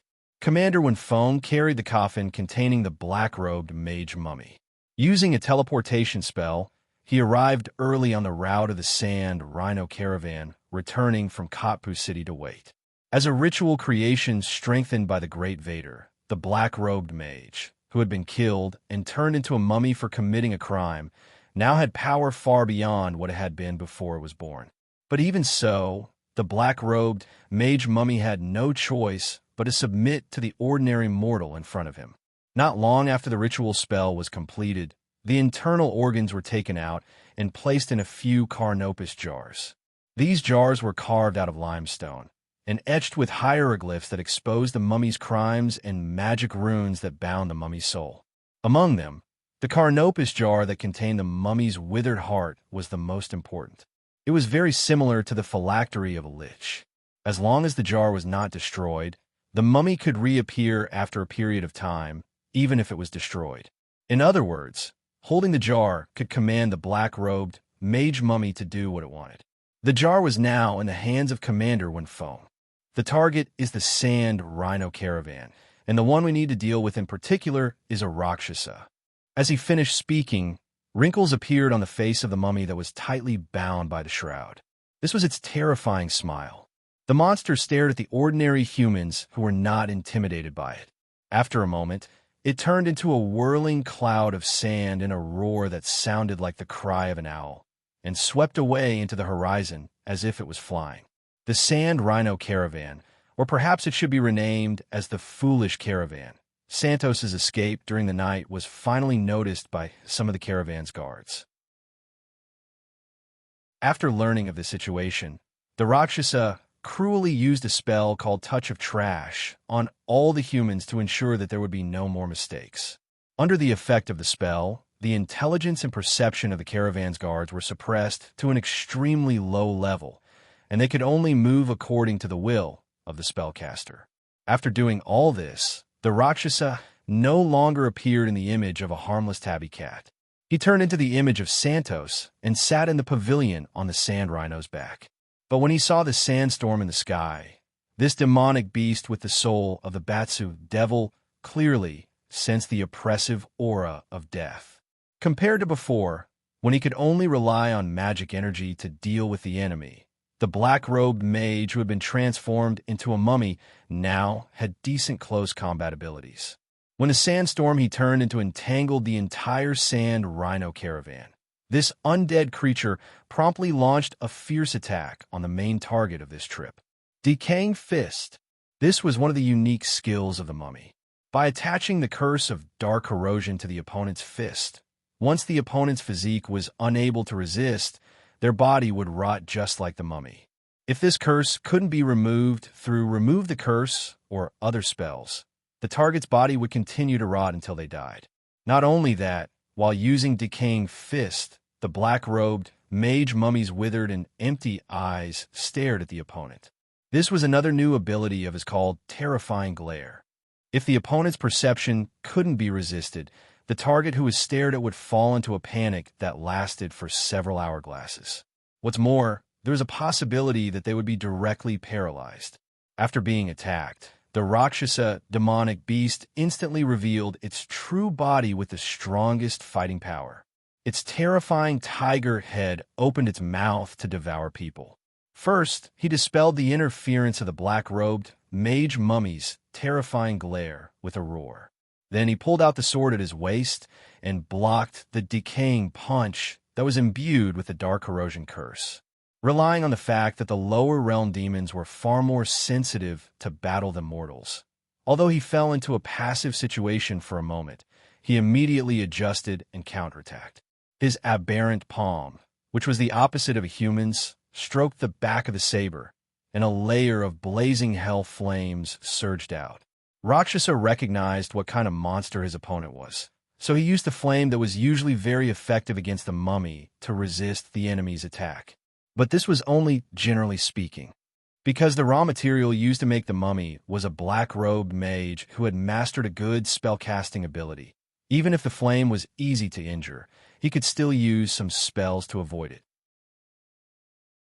Before the saber with hell flames tore apart the oily shroud and cut into his shriveled body, this undead monster added a high energy damage resistance spell to himself that could greatly reduce the power of the flame.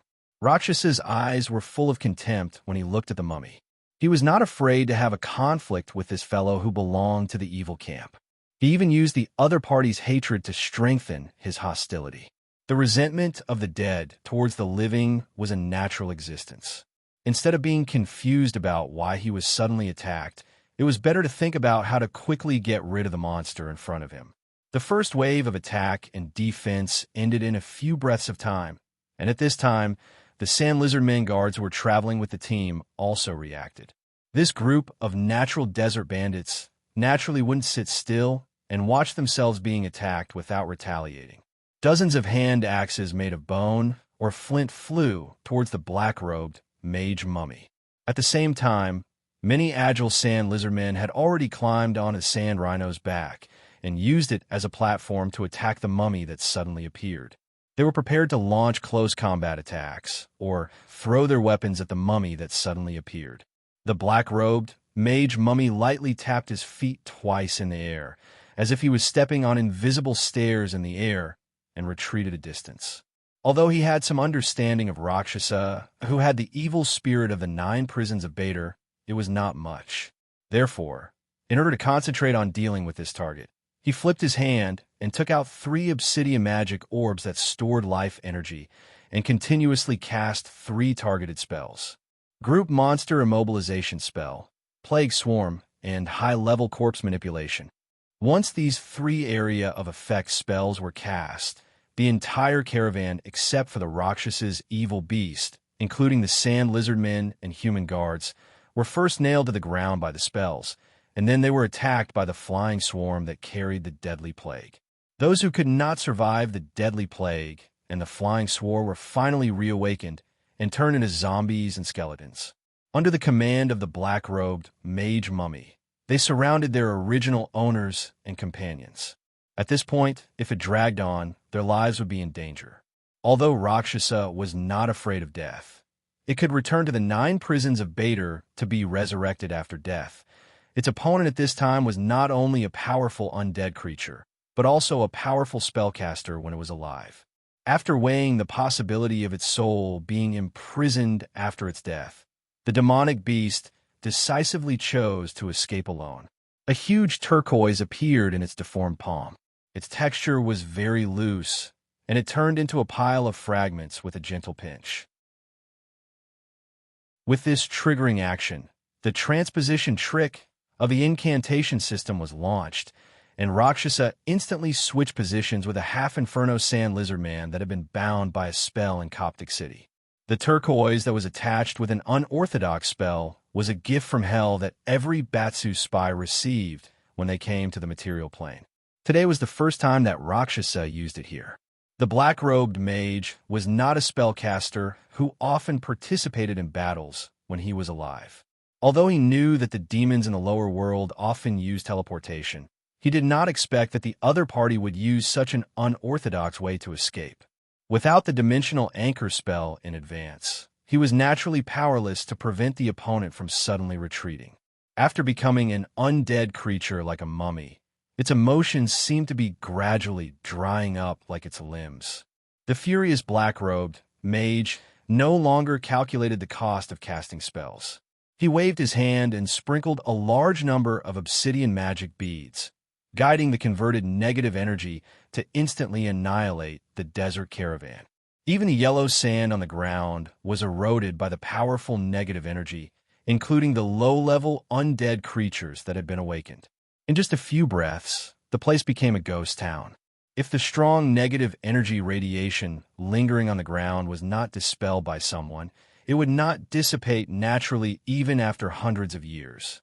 Just when the black-robed mummy was on the verge of losing control of his emotions, he suddenly clutched his chest and fell. Commander Wenfeng, who had put his hand into the carnopsis jar, pinched the withered heart. The pain of losing the heart made the undead creature regain its sanity, and it had to obediently lie down in the coffin that sealed itself and fall into a deep sleep again. Looking at the trade route that was spreading the aura of death, Commander Wenfeng, one of the 3 most capable subordinates of the Grand Vexer, could not help but frown. This operation was mainly to combat the infiltration of the demonic forces into the Ashen World and the Medici Empire, but the real targets that needed to be arrested and even killed were now out of control. He could only quickly spread the news and deal with the remaining troubles on the trade route. He glanced at the mummy coffin beside him and gently kicked it with his foot. The latch on the lid was activated and locked the undead creature inside. After making a few specific hand gestures, the ring on his finger turned into a pocket-sized cobra.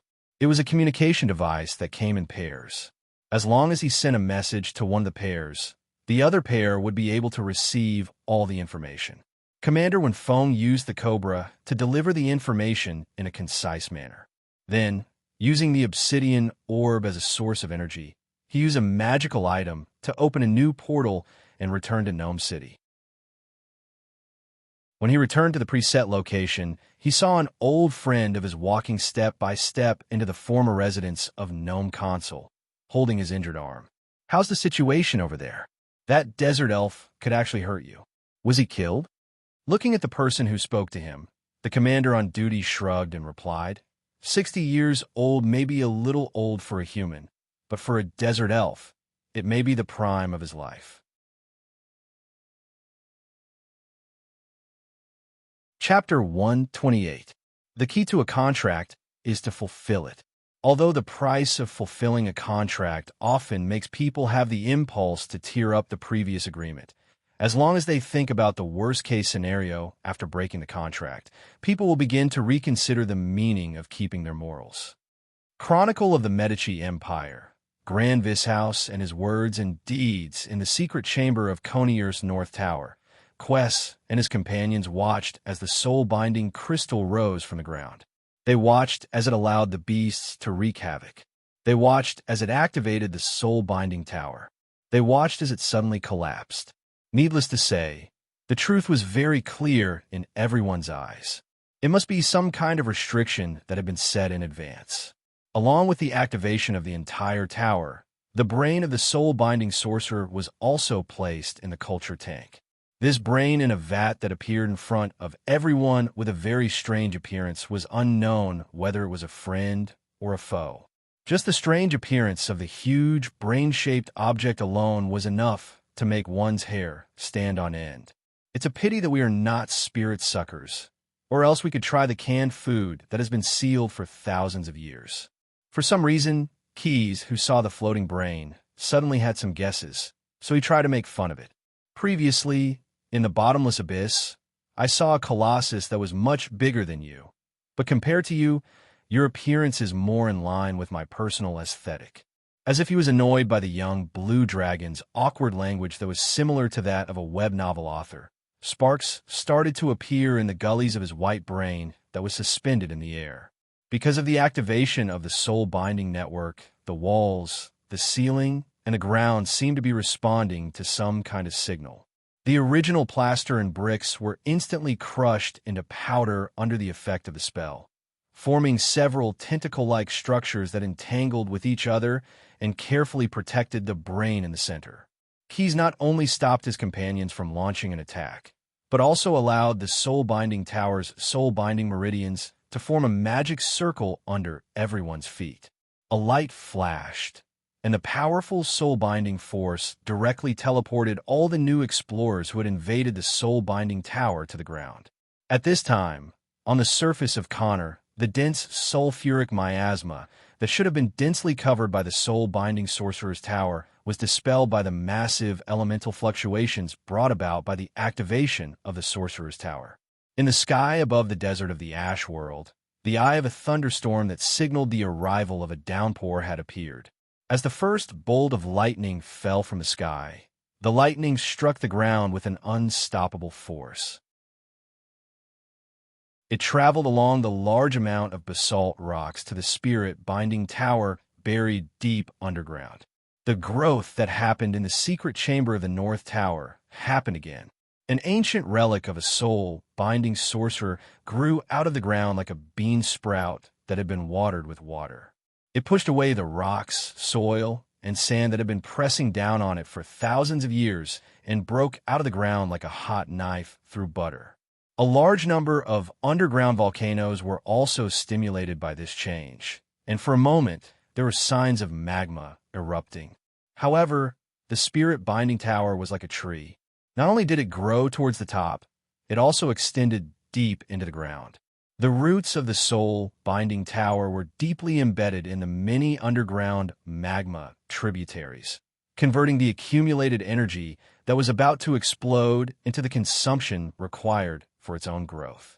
Therefore, as the spirit-binding pagoda grew taller, the eruption of the underground volcano gradually subsided. A magic lock spell was released from the top of the tower that was more than 1,000 feet above the ground. A barrier made of pure soul energy covered all traces of the existence of the spirit-binding tower, but also sealed off this seemingly empty area. And this barrier just happened to fall in front of Keyes' team. The heart-snatching dragon is not a good evolution path, Keys mocked. He looked around and found that he was the only one who had heard the voice. Then, a light and shadow appeared on the originally transparent barrier of the magic lock, and the projection of a human sorcerer appeared in front of everyone. I'm sorry to have involved you in this crisis. I originally wanted to express my apology as a host, but due to the urgency of the situation, I can only temporarily send you out today. Are you the brain, or the real soul, binding sorcerer, Shurik? Keys interrupted the politeness of the projection and asked directly, or are you the experimental product of another chimera created by the soul, binding sorcerer? The virtual projection on the magic lock barrier existed intermittently for a few breaths, and the one who controlled it was the brain in the vat. At this moment, while it was surprised by the words of the young human megalosaurus in front of it, it was searching for all the information that it had just forcibly analyzed from the crystal pillar of the soul-binding crystal. After it finished searching and found that the soul-binding crystal did not deliberately expose itself, it began to be interested in the young blue dragon who could guess the truth about its identity.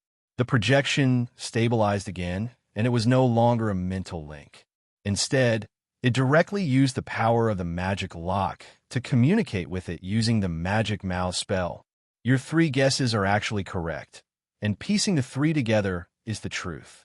I'm just curious, where did you get this information? Is it just a guess? These words were spoken in the ancient language of the Embark people. Keys glanced at Snade, and the latter understood and cast a language proficiency spell for everyone.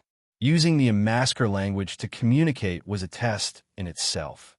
If Keys and the others could understand this ancient language without any hindrance, then the previous accurate guesses were probably not deductions. Shurik, who controlled the soul-binding tower, knew that its old friend had been watching it. The young human blue dragon nodded slightly and said, 1,000 years ago, you were known as the most talented soul-binding sorcerer. The story of Mr. Shurik may have become history for humans, but for a long-lived species like the Megalosaurus, those stories are like yesterday. The ancient books in the Dragon Nest still list you as the most powerful sorcerer in the contemporary Ash world, so it's not surprising that I know something about you. What really makes me curious, and the reason why I came here to explore, is why you created such an evil creation as the soul-binding crystal to extend your life. After all, as a powerful spellcaster, it's not difficult to use some other means to extend your life. Language was an art. Even if Key's words were detected by a prophecy spell, it could not be judged as a lie. He was indeed curious about this issue, so he had the idea to find out. But as a blue dragon of the lawful evil side, how could he not covet the relics left by an ancient sorcerer after discovering the uselessness of the soul-binding crystal? What's more, this was a sorcerer tower that obviously belonged to the descendants of the Embark civilization, and it was very likely that there were secrets related to their own adaptive evolution. Keys would not give up so easily. My inspiration came from Clinzinabin. Chapter 129. Clinshinian, also known as the Broken Crystal, is a legendary magical item forged by 7 powerful liches from a faraway otherworld. Of course, using legendary to describe it is a little too conservative. After all, it is a mystical creation that even the gods would covet. The moment it was born, it seized the magical souls that the 7 creators relied on to maintain their false lives, making the crystal extremely powerful. Demons from the abyss, clumsy spellcasters, ambitious warlords, and politicians. Anyone who possesses this item will be bewitched and become insufferably arrogant, but they do have the capital to do so. The power of the broken crystal is almost limitless. It can absorb energy from the sun, which is treasured by all kind creatures. The Grand Vader, who was hanging high in the sky, stared at the source of the disaster on the ground. He spoke to himself in the same unhurried manner as the soul-binding crystal. Khedive, who had transformed into a shark lizard, led his army of spawn to attack the nearby Sawin's court. By slaughtering and devouring the desert elves, the number of spawn army continued to grow. This growth was also fed back into the power of the Beast Eater. He didn't even need to personally take action. He only needed to hide in the depths of the sand and continuously devour the highly effective absorbers that the spawn delivered to him to experience the beauty of the increase in power. Hundreds of shark lizard spawn army were already wreaking havoc in the oasis of Samhain's court. The elven warriors were already firing their shooting star arrows. Not only were the tribal warriors defending the oasis resisting, but even the terror bird riders who were originally scattered in the desert were also rushing to help. Can these guys swim or not? The elderly chief of the Samhain tribe once again put on his armor and went into battle. Despite his age, he still couldn't sleep soundly tonight, which was why he had led his personal guards to investigate the situation the moment there was a disturbance in the tribe. When he found out what the attackers were, he couldn't help but ask the sound warlock beside him, "Can we evacuate the children and elders to Sapphire Lake first?" He had to figure out whether the shark lizard head could swim or not. If the monster couldn't swim, then they could still move the old and young to the safe lake surface. The young and strong warriors could rely on the favorable terrain to fight back. If the monster could swim, then they couldn't let the tribesmen take shelter on the rubber rafts on the surface of the lake. That would be no different from courting death. He clenched the handle of the scimitar at his waist, as if it could warm his cold palms. The old desert elf knew that this was the legendary feeling of impending death. It was a premonition that something bad was about to happen. Under heavy protection, King Samhain carefully observed the battlefield. The well-dressed tribal warriors began to assemble. Under the leadership of the Sound Warlocks, they worked hard to find an opportunity to turn the tables. However, those damned monsters were too cunning. After paying the price of a few corpses for attacking the warriors, they began to focus on attacking the ordinary people of the Samhain tribe. What's more, they even deliberately overturned some bonfires and set several tents on fire. Fortunately, the night wind was mild, and the fire couldn't spread for a while. Otherwise, the tribal warriors who were trying their best to suppress the attack of the shark lizard beasts would have to divide some of their men to suppress the fire. The sudden developments that came one after another over the past few days caused the usually fearless Sazan elf chieftain to feel a hint of hesitation. He began to wonder if his previous treachery towards Epicurus or other people had begun to retribution. Eternal blazing sun and radiant moon, if you want to punish, just punish me. Don't torture my tribesmen. The old desert elf began to scream in his heart, but his face remained calm. He knew that he was the last bit of courage of the entire Samhain elf tribe. In fact, he still had helpers. The gray-robed mage and his apprentice who had just visited the Samhain elf chief and could not find man-horse eater Khedive were still here. The army of shark lizard beast had also targeted these two humans. As mentioned before, these two spellcasters had brought along enough obsidian magic beads to control their magic carpets. These reserves were their capital to fight against the shark lizard beasts. When dealing with monsters, compared to most warriors who only use physical attacks, spellcasters often had more options if they were prepared. The gray-robed mage and his apprentice were not particularly good spellcasters, but the shark lizard beasts were not particularly powerful monsters either. The reason why they could wreak havoc in such a large area of the Desert Elves' camp was because of their ability to burrow underground and their ability to feed on life to produce more of their kind. The current guardian mages of the Medici Empire used a casting method similar to corruption magic, which was a perfect counter to this kind of feeding war with war. The gray-robed mage used iron restraint, and a large number of metal threads appeared out of thin air to firmly bind the attacking shark lizard spawn. As the monster struggled, the metal threads gradually dug into its skin, causing secondary damage. At this time, the two of them would absorb the life force of the bound monster to replenish the obsidian magic beads they had used to cast the steel restraint spell. This battle cycle repeated several times, and 6 shark lizard beasts were killed around the master and apprentice's tent in a row. "Mr. Mentor, it's time to take off the magic carpets and leave this place." The apprentice looked at the gray-robed mage, who was a little tired from continuously casting spells, and then heard the cries and screams that echoed throughout the entire Samhain elf camp. He could not help but suggest, currently, our obsidian magic beads have been fully replenished. If the envoy of the consul is still here, I'm afraid he's already in trouble. As guardian mages, we have no obligation to avenge him. What we should do is to rush back to Gnome City and report the situation here. Before he could finish his words, the entire tent collapsed, and the mage apprentice was pushed into the area of effect of the steel restraint spell that had yet to be dispelled. The metal threads tore off a large amount of the mortal's muscles and muscles, 100 times easier than tearing apart the shark lizard beasts. At this moment, his painful screams drowned out all the other sounds in the vicinity, including the cries of the desert elves. The gray-robed mage did not have time to care about the apprentice. He was now staring at the instigator of the scene, just now. An extraordinarily large shark lizard beast was curled up in the shadows not far away. Due to its enormous size, the shadows were unable to completely cover its massive claws. It did not use its racial talent, Fatal Lunge. It only lurked and waved its claws, and it had already reduced half of the gray-robed mage's team.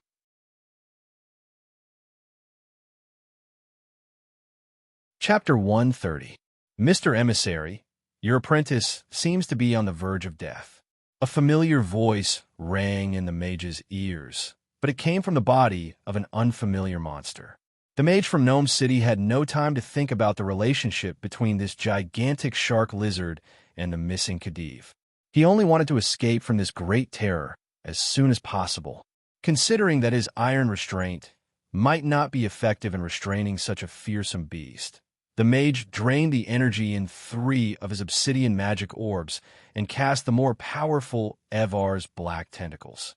This spell was also known as Shadow Tentacles. As the spell took effect, the shadows covering the shark lizard transformed into dozens of dark tentacles that danced in the air. The shadow energy awakened by the spell was not afraid of any kind of slashing or tearing. They had 2 characteristics: can't be cut, can't be destroyed, and can't be destroyed by a wildfire, can grow again when the spring breeze blows. Before the spell's energy was completely depleted, the target bound by the shadow tentacles would not be able to escape from the grasp and whipping of the shadow tentacles. Is that all you've got? Then I'm afraid you have a death wish. Khedive's gigantic shark lizard form was trapped by the shadow tentacles, but he still mocked the mage. He could already feel the spell's energy fading. He believed that in a few breaths' time, he would be able to break through this restriction and grind the mage who had mocked him for being a coward on a magic carpet into the ground. Khedive's words had an unexpected effect. After the mage successfully cast Evar's black tentacles to control the field, the offensive spell that was supposed to follow did not come to fruition. The mixed emotions of anger, fear, and doubt seriously interfered with the mage's spellcasting.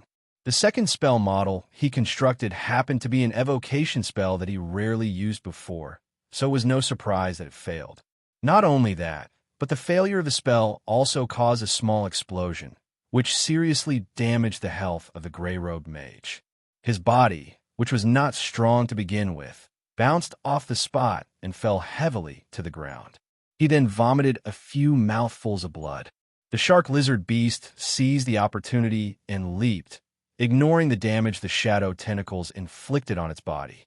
It pounced straight at its opponent, who was at the end of his rope. However, the gray-robed mage wasn't completely defenseless. A large number of obsidian magic orbs sprinkled out, directly activating the magic gloves on the mage's hands. A giant palm, formed directly by force fields, was formed, and with a backhand, it pressed the monster that was pouncing on it back to the desert ground. In fact, the gray-robed sorcerer could not use spells of this level at will with his own strength. Bigby's grappling gauntlet was one of his treasured life-saving means. With the help of a large number of obsidian magic beads, this magic item was also on the verge of being damaged. However, he didn't have time to feel sorry for his treasures because the giant hand spell could only last for a limited time. Judging from the sturdiness of this gigantic shark lizard beast's body, It was obviously unrealistic to rely solely on the strength of the force field to strangle it. The gray-robed sorcerer forced himself to stand up and move to the side of the apprentice who had just fainted from the torture of steel restraint. He reached out his hand. Life force absorption was activated, and the apprentice, who had been strangled to the point of being unrecognizable by the metal threads, began to convulse. Life force energy visible to the naked eye flowed out from every part of his body, converging into a small stream and merging into the gray-robed sorcerer's palm. This time, he did not use the obsidian magic beads as a medium for the life force energy. He used this method to heal most of his injuries, and at the same time, he also regained the ability to continue casting spells. As the victim of evil, the soul of the apprentice was extracted from the body that had already withered and died due to the loss of life force by the gray-robed sorcerer. After a few rounds of kneading, it turned into an angry, evil spirit. In this way, not only did he completely destroy the evidence, but he also created an incorporeal opponent that was full of hostility and threat to the shark lizard beast's strong body. The moment the force field disappeared, under the control of the gray-robed sorcerer, the angry evil spirit immediately stuck to the opponent. The spirits of the dead were naturally hostile to the living. The evil spirit, which was completely a mixture of soul and negative energy, saw Khedive, who was full of vitality and nourished by the army of spawns, as an enemy.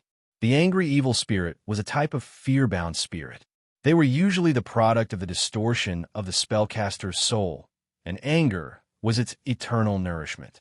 Using this extreme emotion, they could mobilize negative energy to maintain the existence of their incorporeal body for a long period of time, until they completed their final goal in life.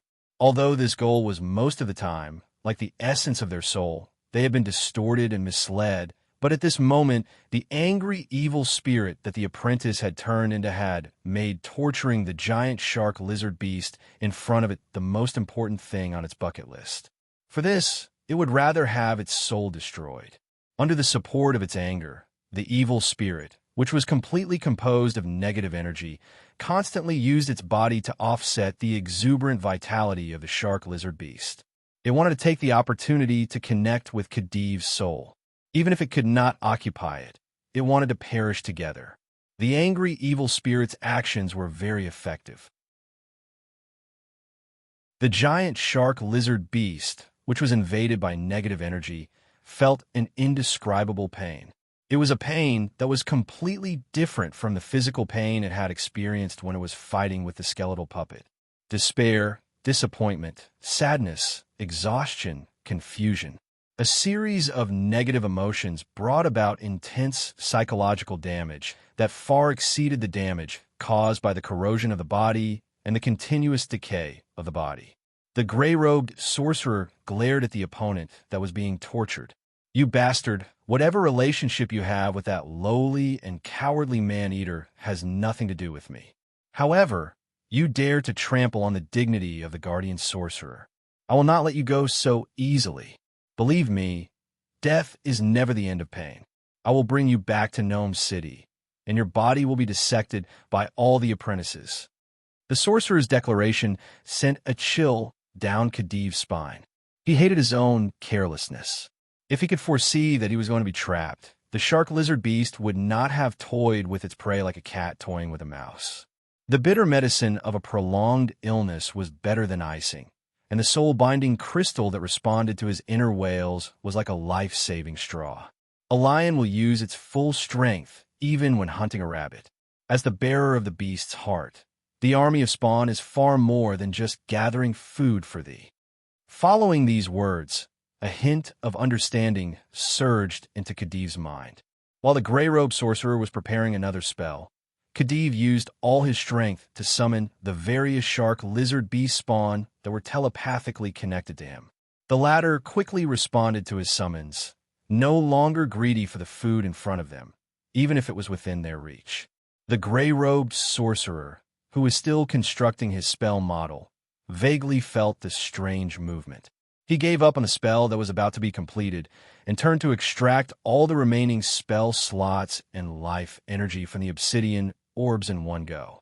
He turned it into a terrifying and pure spell energy and released it all at once at his opponent, who was being possessed by the angry, evil spirit.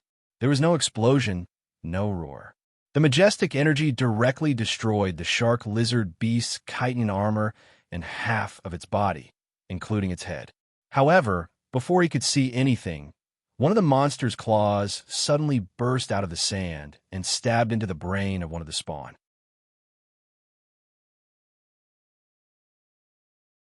Chapter 131. After doing all this, the gray-robed mage could no longer support his own body. This weak spellcaster who had exhausted all of his physical strength and spirit fell straight onto the sand. Only the violent rise and fall of his chest could be seen as the last sign of his life. Meanwhile, the spawn that was hiding underground and had its head pierced by the claw of the shark lizard beast's main body had undergone a drastic change. The other shark lizard beasts that were summoned by the corresponding main body, but were one step slower than this one, had taken the initiative to consume their own life force and secrete a tumor-like, highly effective absorbent to feed this special spawn. In less than a quarter of an hour, the claw embedded in the brain, which carried the soul-binding crystal and the main body's memory, grew rapidly and matured like a seed that had been fed a rapid growth potion. When the claw fell off the spawn's head like a ripe melon, this spawn also grew into a new main body. Khedive also took this opportunity to revive. The main body of the shark lizard beast that broke out of the ground mercilessly tore the mage in the gray robe into pieces. It chewed a little and swallowed the pieces into its stomach. Of course, this was no different from pouring a cup of water into a burning cart of firewood to satisfy the hunger in Khedive's heart. Therefore, in order to fill its hunger, this tyrannical beast once again locked its gaze on the elves of the Samhain. The army of spawns that empathized with their leader's hunger once again launched an even more ferocious assault on the desert elves. They directly targeted the old, weak, sick, and disabled, hoping to pay the least price to obtain the most food that could fill their stomachs. On the other hand, the warriors of the Samhain tribe were still wondering why the swarm of shark lizard beasts suddenly retreated. However, not long after they congratulated each other, the frightened cries of women, children, and the elderly for help came from behind them. The scene that made one's eyes pop out of their sockets appeared once again. The ferocious beasts suddenly sprang up from the ground and dragged the defenseless desert elves into the ground. They came in a hurry and left in a hurry. Only the vague sound of cruel chewing and the frenzied cries of the tribesmen who had lost their families echoed across the land. The aged king of Samhain did not care about his old age and weakness. He used his arms to strangle a spawn that was holding an infant elf in its mouth. At this moment, he did not look like a chieftain. Instead, he looked more like a grandfather who had lost his grandson. Sharp scimitars cut open the monster's throat, and the personal guards of King Samhain and the accompanying sound sorcerers quickly disposed of the monster. Opening the mouth of the shark lizard beast derivative, the baby was still in its mouth and had not been swallowed, so it was not hurt. After King Samhain ordered his personal guards to return the baby to his grieving mother, he leaned on his scimitar and panted. This was only one child that he could save, and at this time, countless desert elves were suffering the same disaster. God of a distant country, I'm praying to you. Please bring salvation to this land. Samhain elven chief's prayer was answered, but it wasn't from an unknown god. A shark lizard beast derivative darted out from under the sand and opened its mouth of death, pouncing on the female desert elf who was holding her child tightly. But in the next second, it was hit by a chain of ebony thorns like a baseball and was thrown out like a home run. There were also shark lizard beast derivatives that were injected with an acid that even the Batsid Devil and the Thanner Re-Demon could not withstand. After struggling for a few breaths, they turned into a pool of steaming pus. What's more, after trying a bite of shark lizard beast meat that was cooked from inside out by the fireball spell, these predators were instantly listed on the list of delicacies by the gluttonous ogres, becoming the pitiful prey of the prey. The three ogre brothers appeared one after another and suppressed the entire field with a strong stance. However, their combat strength paled in comparison to their fellow paladins. They were enraged by Khadiv's actions of leading the beasts to eat humans. This powerful warrior was like the unparalleled god of war, whose rage meter was filled to the brim. The moment he stepped out of the portal, he went into mowing grass mow mode. Jensen held a giant forged steel horse-chopping sword in his hand and moved around freely. Every time he passed by, he would cut a shark-lizard beast derivative into two. The paladin's amazing perception allowed him to clearly know the movements of his opponent from the tremors of the ground. The monsters that fled in the sand could not escape the evil-slaying slash that was enhanced by the holy power. The three ogre brothers and the paladin's efficient elimination finally pointed to the final destination of the shark-lizard beast derivatives. The mother of the shark-lizard beast, which had returned to its original form, led dozens of shark-lizard beast derivatives to surround Brew, who was eating the highly absorbent substances from the shark-lizard beast derivatives as snacks. This gluttonous ogre's robbing behavior angered Khadiv even more than the paladin's frenzied slaughter. Kill this ogre. The shark-lizard beast derivatives all responded to the mother's call and launched a fatal attack on the enemy. Khadiv took the opportunity to activate his natural ability. Waves of sand and soil surged forward and instantly drowned the ogre that dared to rob his food. Unfortunately, the ogre that was buried by the sand and soil was only an illusion of Brew. Then, another ogre that was much larger than its peers appeared from the invisibility spell. It used only one hand to pin the instigator of this disaster to the ground. The ogre's other hand held an ebony flail and gave the ogre a good beating. This battle scene was not aesthetically pleasing, but it attracted the attention of the surrounding desert elven warriors who saw this scene and were elated. Seeing that the mother was defeated, the army of shark-lizard beast derivatives frantically rushed back to help. However, without exception, they were all easily dealt with by the paladin carrying a giant sword. Some of the shark-lizard beast derivatives that escaped from Jensen's hands wanted to repeat the same trick and sneak back to the mother so that it could perform a new limb reincarnation. However, these fellows did not expect that the gaseous ogre Brew had been waiting under the mother's body for a long time. The ogre's whale harpoon that flashed with electric light pierced through the shark-lizard beast derivatives and burned them. Only a few of the ingredients that were roasted to perfection would be tasted by the gourmet. The rest of the defective ingredients that were roasted to a crisp could only be buried under the sand and ignored by the gourmet. Khadiv, who was about to lose consciousness from the beatings, could not hear the screeching of the soul-binding crystal in his body. As his consciousness faded, he gradually lost the ability to think of a way to get out of the situation. However, thanks to the sturdiness of the chitin carapace, the ebony flail did not completely break after being hammered dozens of times. This made the ogre Naruto rather angry. He simply tossed his ebony spikes aside and clenched his fists, hammering down on the giant shark lizard's head like a bulldozer. The chitin carapace began to crack under the effect of the ogre brand's ramming machine. Flesh and blood mixed with bone fragments began to splatter, and the whimpers of the shark-lizard beast became almost inaudible. Just as Nalu picked up the ebony chain and was about to deliver the final blow, a pale green banishing spell temporarily separated the half-buried beast from the material world. The severe blow brushed past the incorporeal body of the shark-lizard behemoth and hit the sand, creating a small depression. Dressed in a purple robe, the Grand Vexer condescendingly walked down from the air.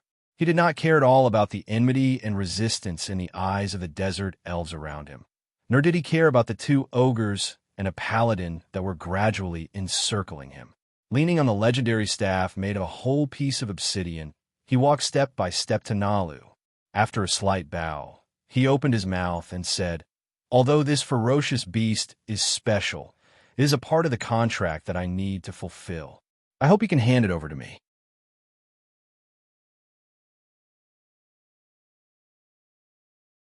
Chapter 132. When I was traveling in another plane, I met a believer of God. At the time, he was drinking highly distilled liquor. We sat side by side in front of a bar in a tavern. It was as if he was showing off the medals of honor on his sleeves. He showed off his religious beliefs and kept telling me about his teachings based on science, mechanics, and various discoveries. In fact, as a descendant of the Embark civilization, we had already seen through the design of firearms that they were so proud of many years ago. The antique firearms produced by the Waltman's arsenal were once masterpieces of art that were popular for a time. But I have to admit that God's believer was very similar to the Embarker of an even older era. He believed that everything could be broken down and pieced back together. Even the spellcasting of mages is nothing more than a method of using various kinds of energy. These methods will one day be replicated by their cleric inventors. But he who drank like his life depended on it didn't mention the strict self-discipline that mages had to abide by in order to perfect their skills. He didn't mention that obtaining powerful spellcasting power was not a matter of luck, but rather it was something that had to be fought for day after day, year after year, or even decades or centuries of continuous effort. Only power that can be controlled is one's own power, and this power can only be increased bit by bit. For this reason, mages often have to spend their entire lives searching for it. It's very mysterious, but also very realistic. Alan's Durinala the ogre answered the Grand Vexer's words with an attack of his ebony spikes.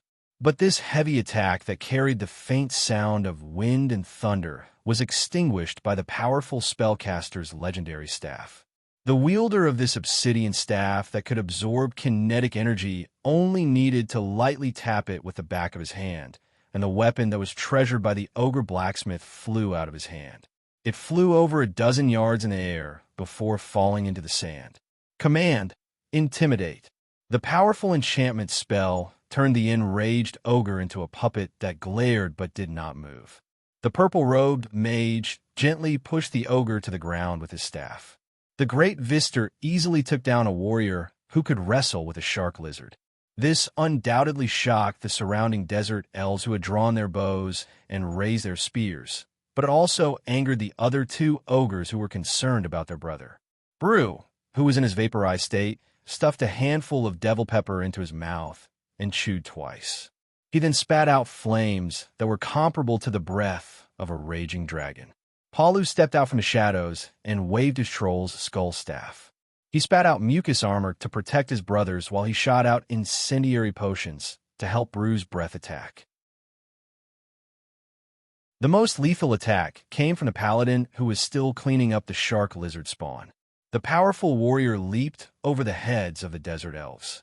The heavy armor on his body and the huge sword in his hand did not seem to cause any hindrance. Instead, they increased the power of his attack. He saw how Brew's ebony thorn staff's kinetic energy attack was absorbed. As he slashed through the air, he surged with holy power and used sword strike, sublime virtue, and vanquish evil. This kind of combat skill used by powerful paladins not only had a powerful restraining effect on demons, but the seemingly ordinary light also had the effect of dispelling magic barriers. The great Vister, who had remained unmoved in the face of the combined fire attack of the two ogres, had to teleport away to avoid the attack. He had thought of using his legendary staff to block the attack, but after some quick calculations, he gave up on the idea. After all, obsidian staffs were not easy to make. However, he had missed out on one thing. The paladin's attack was not only aimed at the great Vister. Powerful warriors fought with their brains, and Jensen, who had been specially trained, did not waste any of his strength. Sword strike, sublime virtue, and vanquish evil struck Khadiv's incorporeal form without any delay. Even though the main body of the bestial incarnation was cut off from the material plane, it was still hit by the power of sublime virtue that permeated every corner of the multiverse. The protection of the incorporeal form could only delay the arrival of death. Once it was released from this state, the incorporeal form that had been torn apart would revert back to its original form. The shark lizard behemoth that had just begun to regain consciousness suddenly widened its eyes. Clearly, the pain was not cut off. Jensen plunged his huge sword into the head of the culprit that had led the beasts to eat humans not long ago. The paladin stared at the purple-robed mage with his hand on the hilt of his sword, voicing his final verdict on evil. It has been many years since anyone disobeyed my advice. The great Vister's words were unexpectedly understood by everyone. This was clearly the effect of some spell. Although his words were harsh, there was no anger in his tone. Instead, there was a hint of encouragement. But this does not affect the outcome at all. I have fulfilled my promise. Compared to the physical body, the soul-binding sorcerer needs a bestial soul more. Mysterious spellcaster, you don't have to worry about it. As he spoke, a large red gem slowly appeared in the air. Within it was Khadiv's soul that had been bound by the soul-binding crystal. The great Vister, who had succeeded at some point in time, waved his hand and put the gem away. His words and provocative gaze were directed at an ape-shaped demon skull buried in the sand not far away. This skull was originally created by the steampunk Demolic, but was later destroyed by the shark lizard behemoth. At this moment, the skull was surrounded by 8 limbs pieced together by white bones. It was like some kind of alien spider crawling near the battlefield. Through this creation, Snade could not only observe the situation here, he could even cast a spell from afar to interfere with the progress of the battle. When the great Vister was forced back by the paladin, Jensen, the Demolic, had tried to use the soul-binding spell to first extract the soul of the bestial incarnation. If his plan succeeded, it would be a piece of cake for a spellcaster of the school of necromancy, whether it was interrogating or directly extracting information from them. Unfortunately, the great Vister was one step ahead and snatched the soul of the shark lizard behemoth. There was no point in continuing to hide. The soul flame in the skull of the skeleton instantly dissipated, turning into a cloud of gas that emitted a faint purple soul halo. Snade, who had teleported here with the other members of Keys's team, had used the soul flame of the immortal creation to conceal himself. The machinery operated, the gears engaged, and the tubes on the back of the Demolica's metal artificial body absorbed all the gas. In this way, the steampunk-style Demolic appeared in front of another powerful spellcaster. So, you're a lich. No wonder you're so confident. The ruby crystal appeared in the great Vister's hand again, and then a small vortex-shaped dimensional channel that connected to an unknown place appeared beside his hand. This time, he did not put the ruby away but threw it into the channel. The golden mask covering his long and narrow face flashed a golden light under the light of the torch. As if he was familiar with the appearance of the mechanical creation, his threatening tone was calm. I once destroyed one of your kind with my own hands, although in terms of appearance, your aesthetic is much better. Considering the common cognitive disorder of carbon-based creatures, I sincerely find it incredible that you identify with advanced culture.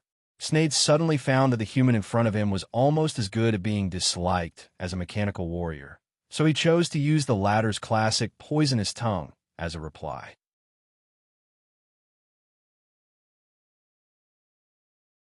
Chapter 133. When the Japanese warships appeared on the surface of the sea, several small fishing villages near the Wall of Despair were still in their dreams. These people who relied on pearl hunting and fishing for a living were lucky to have been secretly executed by the Mayo mermaid slaves who sneaked onto the land at night. They did not fall into the same miserable life of slavery as the murderers. I like to use fire as part of the grand welcoming ceremony, but those incompetent mermaid slaves can't appreciate the beauty. They only like to cut the enemy's throat with cold and wet knives and forks. Tonight, the bright moonlight in the barren city shines on me alone. The one who spoke was standing at the bow of the warship, wearing a satin armor made of mithril silk. The chest armor was decorated with crimson enamel, and long boots made of calfskin reached his thighs. There was a short one-handed sword at his waist, and on his back was a flag with a black background embroidered with his family emblem with gold thread. He looked like a Japanese general through and through. The first half of his sentence was a description of the war, and the second half was an excerpt from an ancient Japanese poem called The Moon in the Barren City. What an extremely pretentious person. This was the evaluation of the people who heard the Wusong general's words. Brittany wrapped himself in a black robe. Although the thick linen fabric was neither beautiful nor majestic, it could effectively resist the cold of the night. However, on the surface, the listeners still clapped his hands and praised the Wusong general's way of speaking. He had to.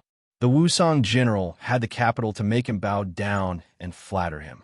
The vanguard consisted of 100 three-masted cross-sail warships that were 140 palms wide and 200 feet long, 10,000 free swordsmen, 50,000 or more slaves from the Du Dai, and 800 spellcasters.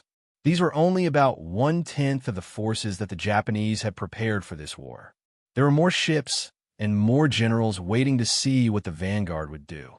If they could successfully pass through the Wall of Despair, the rest of the troops would follow and attack the heart of the Medici Empire. The key was the guidance of Brittany. He was the second-in-line successor of the pharaoh. After he failed to usurp the throne and was deported, he went to the Japanese Empire with the merchant ships. He was regarded as the key to opening the Medici Empire by the general and the Senate. After admiring the work of the Mayo Mermaid Landing Task Force, the Japanese general shrugged. The thousands of lives were not worth mentioning to him. The ranks of the Japanese nobles were judged by the number of slaves they owned. Those who owned 100,000 slaves were the lowest rank, ingsi, which meant that they were qualified to participate in the equestrian archery contest to win glory. Those who owned 500,000 slaves were called regents, which meant that they were qualified to participate in the Senate Council and provide political activities. Those who owned more than 1,000,000 slaves were the top nobles of Japan. These people were called hupung, which meant that even the giant rocks flying in the sky had to listen to their orders. The nobles were the candidates for the Japanese general and the Senate. Among them, the most powerful general was called general and had the responsibility of coordinating all military operations with the Senate.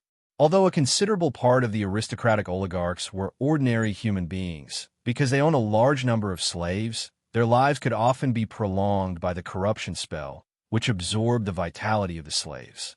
Slaves were the foundation of the Japanese Empire and the fundamental purpose of all their actions. Although the slavery system was common in other countries of the Ashes world, it paled in comparison to that of the Japanese.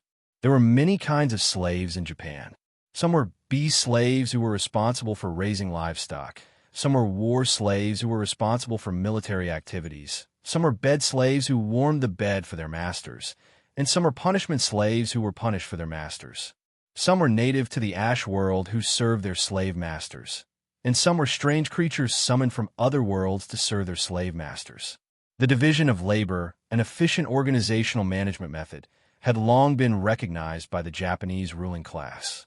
For example, the Mayo mermaids who had just landed were specially purchased by the Japanese general in the famous slave trade center, the Zhejiangjian talent market, before he left. Those who were lured from the abyss to the material plane only knew that the Japanese were more horrible than the abyss after they put on the slave collar. Of course, this was for slaves. For the slave owners who had thousands of slaves, the Japanese were heaven. It was the duty of every Japanese general to spread the glory of heaven. Mr. Brittany, the Senate attaché's great importance to the raid on the Wall of Despair. I'm afraid you already know this, the Japanese general said to the former successor of Pharaoh Metic, who was wrapped in a black robe. The latter looked away from the wooden scars on the deck and found that the enamel pattern on the chest of the Japanese general's mithril satin armor was glowing red in the cold night wind. It was a kind of heating magic circle that required the consumption of obsidian magic beads at any time to maintain its power. The commander of the Wusang vanguard saw a flash of light in Brittany's eyes. He was very satisfied with her envious and surprised look. Wusang culture and customs teach us not to neglect anyone of high status, including you and ourselves. But everything has to be done step by step. For example, I started to participate in military activities when I was 16 years old. Today, more than 100 years later, I'm qualified to be a vanguard general. It's the same for you. Only by proving your worth at the Wall of Despair can you obtain the ultimate promise of the Senate, to become the next Pharaoh Metic who is close to the Japanese. The morning sun was always more diligent at the seaside. Even if the bloody massacre had just happened, the warm sunlight still shone on this small fishing village. After 30 years, Brittany once again set foot on his homeland, although this place was only nominally the border of the Medici Empire. 3 peaks in a line. The rising sun is behind you. The former heir of the empire, who was no longer young, stood on a protruding rock on the slope of the Wall of Despair. He recited a song about the secrets of the empire that his father taught him when he was a child. A rift valley that could only allow one person to pass through at a time was in front of him. This secret path is more than 30 feet from the ground. At the beginning, only children can pass through the throat. But when you go deeper, there will be an isthmus that allows carriages and horses to pass through, leading directly to the central desert of Medic. However, a group of powerful beasts have made it their home. The Pharaoh of Medic only rules that area legally. The person Brittany was talking to was the general of the Japanese vanguard. At this time, the general was posing on a rock for the accompanying painter to paint him. It was his habit. Every time he went to a place, he would ask his servants to paint him a picture of a conqueror. Because he was so obsessed with this art, he even promoted the artist, who was only a middle-level slave, to a free man and paid him a salary as his personal servant. At this time, the artist had finished the initial sketch. He humbly saluted the general and was ready to return to the ship to finish the rest of the coloring work. When the Japanese general heard Brittany's words, he couldn't help but chuckle. However, his good upbringing made him cover up his frivolous behavior with a slight cough. You've already completed the most important task by finding this secret path. The rest of the work will be done by someone else. Following the Japanese general's gesture, the 2 accompanying mages walked to the cliff and cast the spell stone to mud. The narrow area in the throat that Brittany had pointed out was immediately widened under the effect of the spell. Although the ground was filled with gravel, it looked rather flat. The canyon path appeared in front of everyone. After confirming the sturdiness of the cliffs on both sides of the isthmus, the mages sent a signal to the rear fleet to follow up. As a signal, a secret imprint rose into the air and flashed. A warship that had been stranded at the dock of the fishing village was quickly dismantled. Under the whip of the supervisor, skilled slave workers pulled out some of the rivets on the special parts of the warship according to the pre-planned steps. The keel structure, the deck, the sides of the warship, and the large amount of wood that it originally carried were all pushed to the dock. A simple transportation path paved with logs transported bundles of wood, iron nails sealed in crates, animal tendons sealed in oak barrels, and hemp ropes piled up on wooden planks to the open space below the secret path. Simple scaffolding rose from the ground in almost a quarter of an hour. The rock more than 30 feet above the ground was first widened into a spacious operating platform with wooden planks. Then, a large amount of earth and stone piled up into a ramp that connected to the ground below. It seemed that the progress was still a little slow, or that the general wanted to show the majesty of the empire in front of Brittany. The general ordered to seize the identity of a few of the supervisors, who were too weak to use the whip because their limbs had deteriorated due to the ease of sailing on the sea, and directly use them as the energy source of the obsidian magic orbs that the mages needed to set up the detection spells. As a result, the rest of the supervisors all swung their arms and lashed their whips loudly. This is the bad habit of the inferior people. We need to give them a good beating to be motivated. People like you and me who are born noble will not be like this. The general explained to the people around him. General, I have known the strength of the Wozang Empire for a long time, and I am also envious of the efficient and pragmatic way of governing your country. Even if you look like a useless, inferior slave, you are more enthusiastic than the medicus, and you call them bite, which means high-quality slaves. Brittany also recovered from his days when he stepped on land. He bowed slightly to the general of the Wozang vanguard and said, However, as a responsible person like you, I have to remind you that at the other end of this canyon passage, there are beasts that are far beyond the abilities of mortals. That is the home of the Megalosaurus, Dragon's Lair. That's what you medicus call it. We, the Wozang, are more used to calling it the lair of the blue dragon. The general of the vanguard interrupted Brittany, but he still patiently pointed to the fleet anchored in the distance. Future monarch from a foreign country, please trust my judgment. Professional matters should be left to the professionals.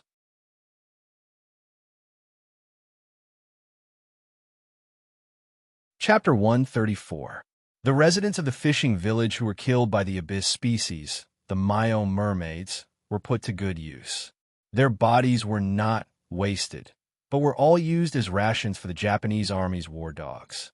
These war beasts, who had been on the sea for dozens of days, were hungry. They ate the hard-earned food in big mouthfuls. In fact, the fleet had prepared enough food for them before the expedition, but the new weapons added at the last minute were too gluttonous. They ate up all the meat reserves of the other troops, which led to the loss of almost half of the Japanese war dogs. They could only rely on cannibalism to get food. But even so, no supervisor dared to control the alien slaves who were used as new weapons. The huge iron cage that contained them was placed at the bottom of a specially modified battleship, and the surface was covered with an opaque canvas. The beast slaves who were responsible for feeding the meat had to be prepared as food as well. Amidst the crackling sound of electric current, the beast slaves wore rubber clothing that could provide a certain insulation effect and poured tons of meat around the iron cage using a handcart. Meat eaters were despicable, but when there was no meat to eat, the terrible green-footed dragon snakes would go crazy. Even if the cubs were controlled by the Japanese rear headquarters and had to listen to the orders of the slave masters and become part of the advance army, these cruel monsters still had the reputation of being at the top of the food chain. The Japanese generals, who had always boasted of their bravery, did not dare to directly come into contact with the green-footed dragon snakes under the protection of less than 30 spellcasters. Except for the strongest snake king in the group, every green-footed dragon snake dared to attack any creature. Even when facing the megalosaurus, it was the same. In fact, the green-footed dragon snakes were already the natural enemies of the megalosaurus in an unverifiable era. They were the products of the biological laboratory of the ancient Embark Empire. The goal of the design of these creatures was to create a biological weapon that could help the giants challenge the megalosaurus. The first generation of green-footed dragon snakes were as strong as the megalosaurus. Even among the giants, only the strongest, the storm giant, could control these war beasts. They could spit out lightning breaths similar to the blue dragons, which was powerful enough to turn most things into charcoal. If they encountered a stronger opponent, they would choose to wrap them up tightly and swallow them whole. Unlike the giant's dragon-hunting weapon, the ancient Embark people were more accustomed to naming this laboratory creation after its appearance, which was the green-legged dragon snake. They looked like a combination of centipedes, snakes, and crocodiles. Its outer skin was bluish to dark blue, while the scales on its abdomen were light blue. The green-legged dragon snake could crawl on the ground or walls to hunt for prey. As it grew older, its body size would also increase. At the same time, it would also grow more powerful three-toed claws. However, due to the limitation of lifespan, most of the green-footed dragon snakes could only grow 6 pairs of claws. However, the green-footed dragon snake king that came with the Japanese army was as long as an adult white dragon and had 12 pairs of claws on its abdomen. Due to the colonization of the ancient Embark Empire, it was not surprising that there were traces of green-footed dragon snakes in the Ash world. However, the megalosaurus also lived in this world. As natural enemies, the green-footed dragon snakes never built nests within the territory of the megalosaurus. If a megalosaurus appeared within 10 kilometers of its nest, they would have to go and kill it or drive it away. Only when the dragon was too strong to fight against would the green-footed dragon snakes give up and go far away to find a new habitat. Of course, this did not mean that they were afraid of the megalosaurus. Although the megalosaurus population outnumbered the green-footed dragon snakes in the entire multiverse, the green-footed dragon snakes could often crush any local megalosaurus with their numbers. This was especially true when there was a snake king in the group. This kind of green-footed dragon snake with two horns was not only as strong as an old megalosaurus, such as a white dragon or a copper dragon, but only when there were more than 100 of them in the group would such a snake king be born. Such a green-footed dragon snake nest could gather the strength of the entire clan and fight a small group of red dragons head-on. However, due to the lack of a storm giant, the dragon snake group rarely made such a choice. The Neon Empire was eyeing the strength of the green-footed dragon snakes as a dragon-hunting weapon, so they used a large number of spellcasters to design and steal all of the dragon snake's young and unhatched eggs, forcing all the adult green-footed dragon snakes below the Snake King to wear slave collars and obey the orders of the Advance Force Commander. According to the information obtained by the Senate from Brittany, after successfully finding a way to pass through the Wall of Despair, the first obstacle to conquer was the Blue Dragon group that had been living in the central part of Medici since ancient times, and the green-footed dragon snakes were the secret weapon to restrain this powerful enemy. This kind of precious ancient biological weapon is of great significance. We can't afford to lose it. This was what the uncle of the Advance Force Commander, who was also the general of the Neon Empire, said before he left. The Neon General had always obeyed his uncle, who was a legendary warrior and had even more legendary experiences.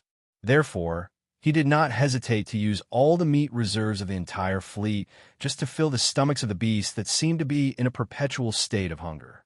With the establishment of the beachhead near the Wall of Despair, the special ships that were carefully designed by skilled craftsmen were turned into engineering machines with various purposes. This was the usual practice of the advance force of the Neon Empire. As for the slaves who came from the sea on these ships during the return journey, the commander did not even consider them. In fact, they had already been included in the list of casualties by the clerk. Due to the abundant labor force and the handy tools of the slave workers, the temporary headquarters of the Neon Empire took shape at a speed visible to the naked eye.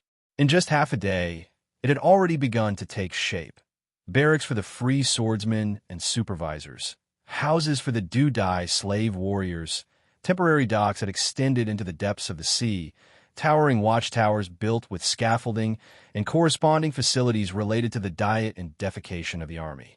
These military buildings with a Neon Empire style appeared one after another in the border area that originally belonged to the Medici Empire. When all the preliminary preparations were completed, the free swordsmen, the Dudai slave warriors, and the beasts such as war horses and war dogs had all landed on the shore.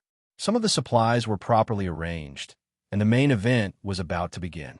Under the command of 8 centurions, more than 800 mages who came along with the army were divided into 2 groups and stood on the waves. They lined up in pairs to form a channel of spellcasters. A few specially modified troop carriers that were originally at the core of the fleet opened the reserved flap on the deck.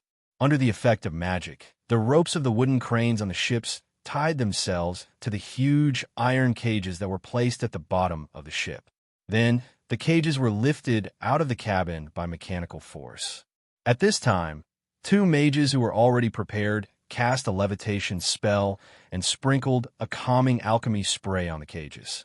After that, the cages were moved little by little through the transportation channel formed by the mages to the temporary headquarters on the shore.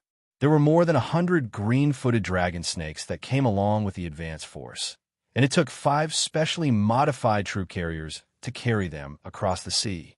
The Japanese mages successfully transported almost all the cages ashore, but there was a problem when they were dealing with the last and largest cage. This cage held the king of the green-footed dragon snakes. After being sprayed with a calming potion, the monster resisted the effects of the potion with its strong body. Not only that, but the mage's actions also provoked the dignity of the Snake King. The iron bars that were as thick as an adult's thigh turned red under the lightning breath, and several pairs of 3-clawed toes tore a huge hole in the cage with a little force. The king of the green-footed dragon snakes broke out of the cage and vented its anger with a dull roar.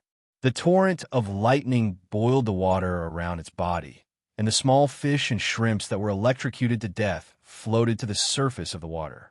More terrible things had yet to come. The other green-footed dragon snakes that had been calmed down by the calming potion were disturbed by the roar of their king. In an instant, they began to riot in the cage. Although they were not strong enough to break out of the cage like the king of the snakes, many of the slaves who were in charge of looking after these monsters were strangled to death by the long tails that reached out from the gaps of the cages, or were directly burned to ashes by the lightning breath. At this time, the supervisors in charge gave up on using whips to keep the slaves calm. They had to use magic collars that required the use of obsidian magic orbs to forcibly stop the riot that was about to happen. Stop that monster! The Japanese general stood on a high platform in the distance, pointing at the king of the green-footed dragon snakes and shouting orders to the mages accompanying him. Brittany, who was standing next to him, was surprised by the fear shown by the general of the advance force, who had always been calm about everything. At the same time, he was sincerely impressed by the secret weapons on the sea that the Japanese had kept secret. Brittany, who had imagined countless times that he would wear the golden crown of Pharaoh of Medici in the future, now knew that during the dozens of days of sailing at sea, he had been with a dangerous existence that had the ability to capsize the entire fleet. The 8 centurions of the mages had to step forward. If they had not been instilled with the responsibility of being Japanese nobles since childhood, they would never have risked close contact with such a terrible monster. Under the effect of magic, the broken iron cages that had smashed half of the deck were reconstructed. Iron bars were woven around the spellcasters' bodies into a small safety cage that could temporarily block the lightning around the king of the green-footed dragon snakes. This gave them a chance to get close to the monster and shout, "The son of the powerful Ida, the king of all dragons and snakes, Your Excellency, the green-footed dragon snake Emer, please calm down. According to the agreement you signed with the Senate, as long as you provide services for this expedition, your clan will not only be able to reunite with your descendants, but also obtain the right to live and reproduce on Grid Island, where the Japanese belong forever." Otherwise, before the leader of the mages could finish his words, the huge monster had flown to his side. Its powerful 3-toed claws easily crushed the safety cage. However, before it could complete its action, the mage in the cage had already transformed his body into a flowing water elemental suit and dragged him out. "You better fulfill the agreement, or we will take revenge on the Japanese, even if we have to wipe out the entire clan." The language used by the king of the green-footed dragon snakes was exactly the language of its natural enemy, the Megalosaurus. Before its voice died away, the terrifying monster turned into the appearance of the spellcaster who had just spoken to it. At the same time, the water elements that the spellcaster had turned into were blasted into mist by a sudden surge of lightning. You're tuning into the Warrior Lore YouTube channel. Don't forget to subscribe and join us on this journey to catch the most captivating stories.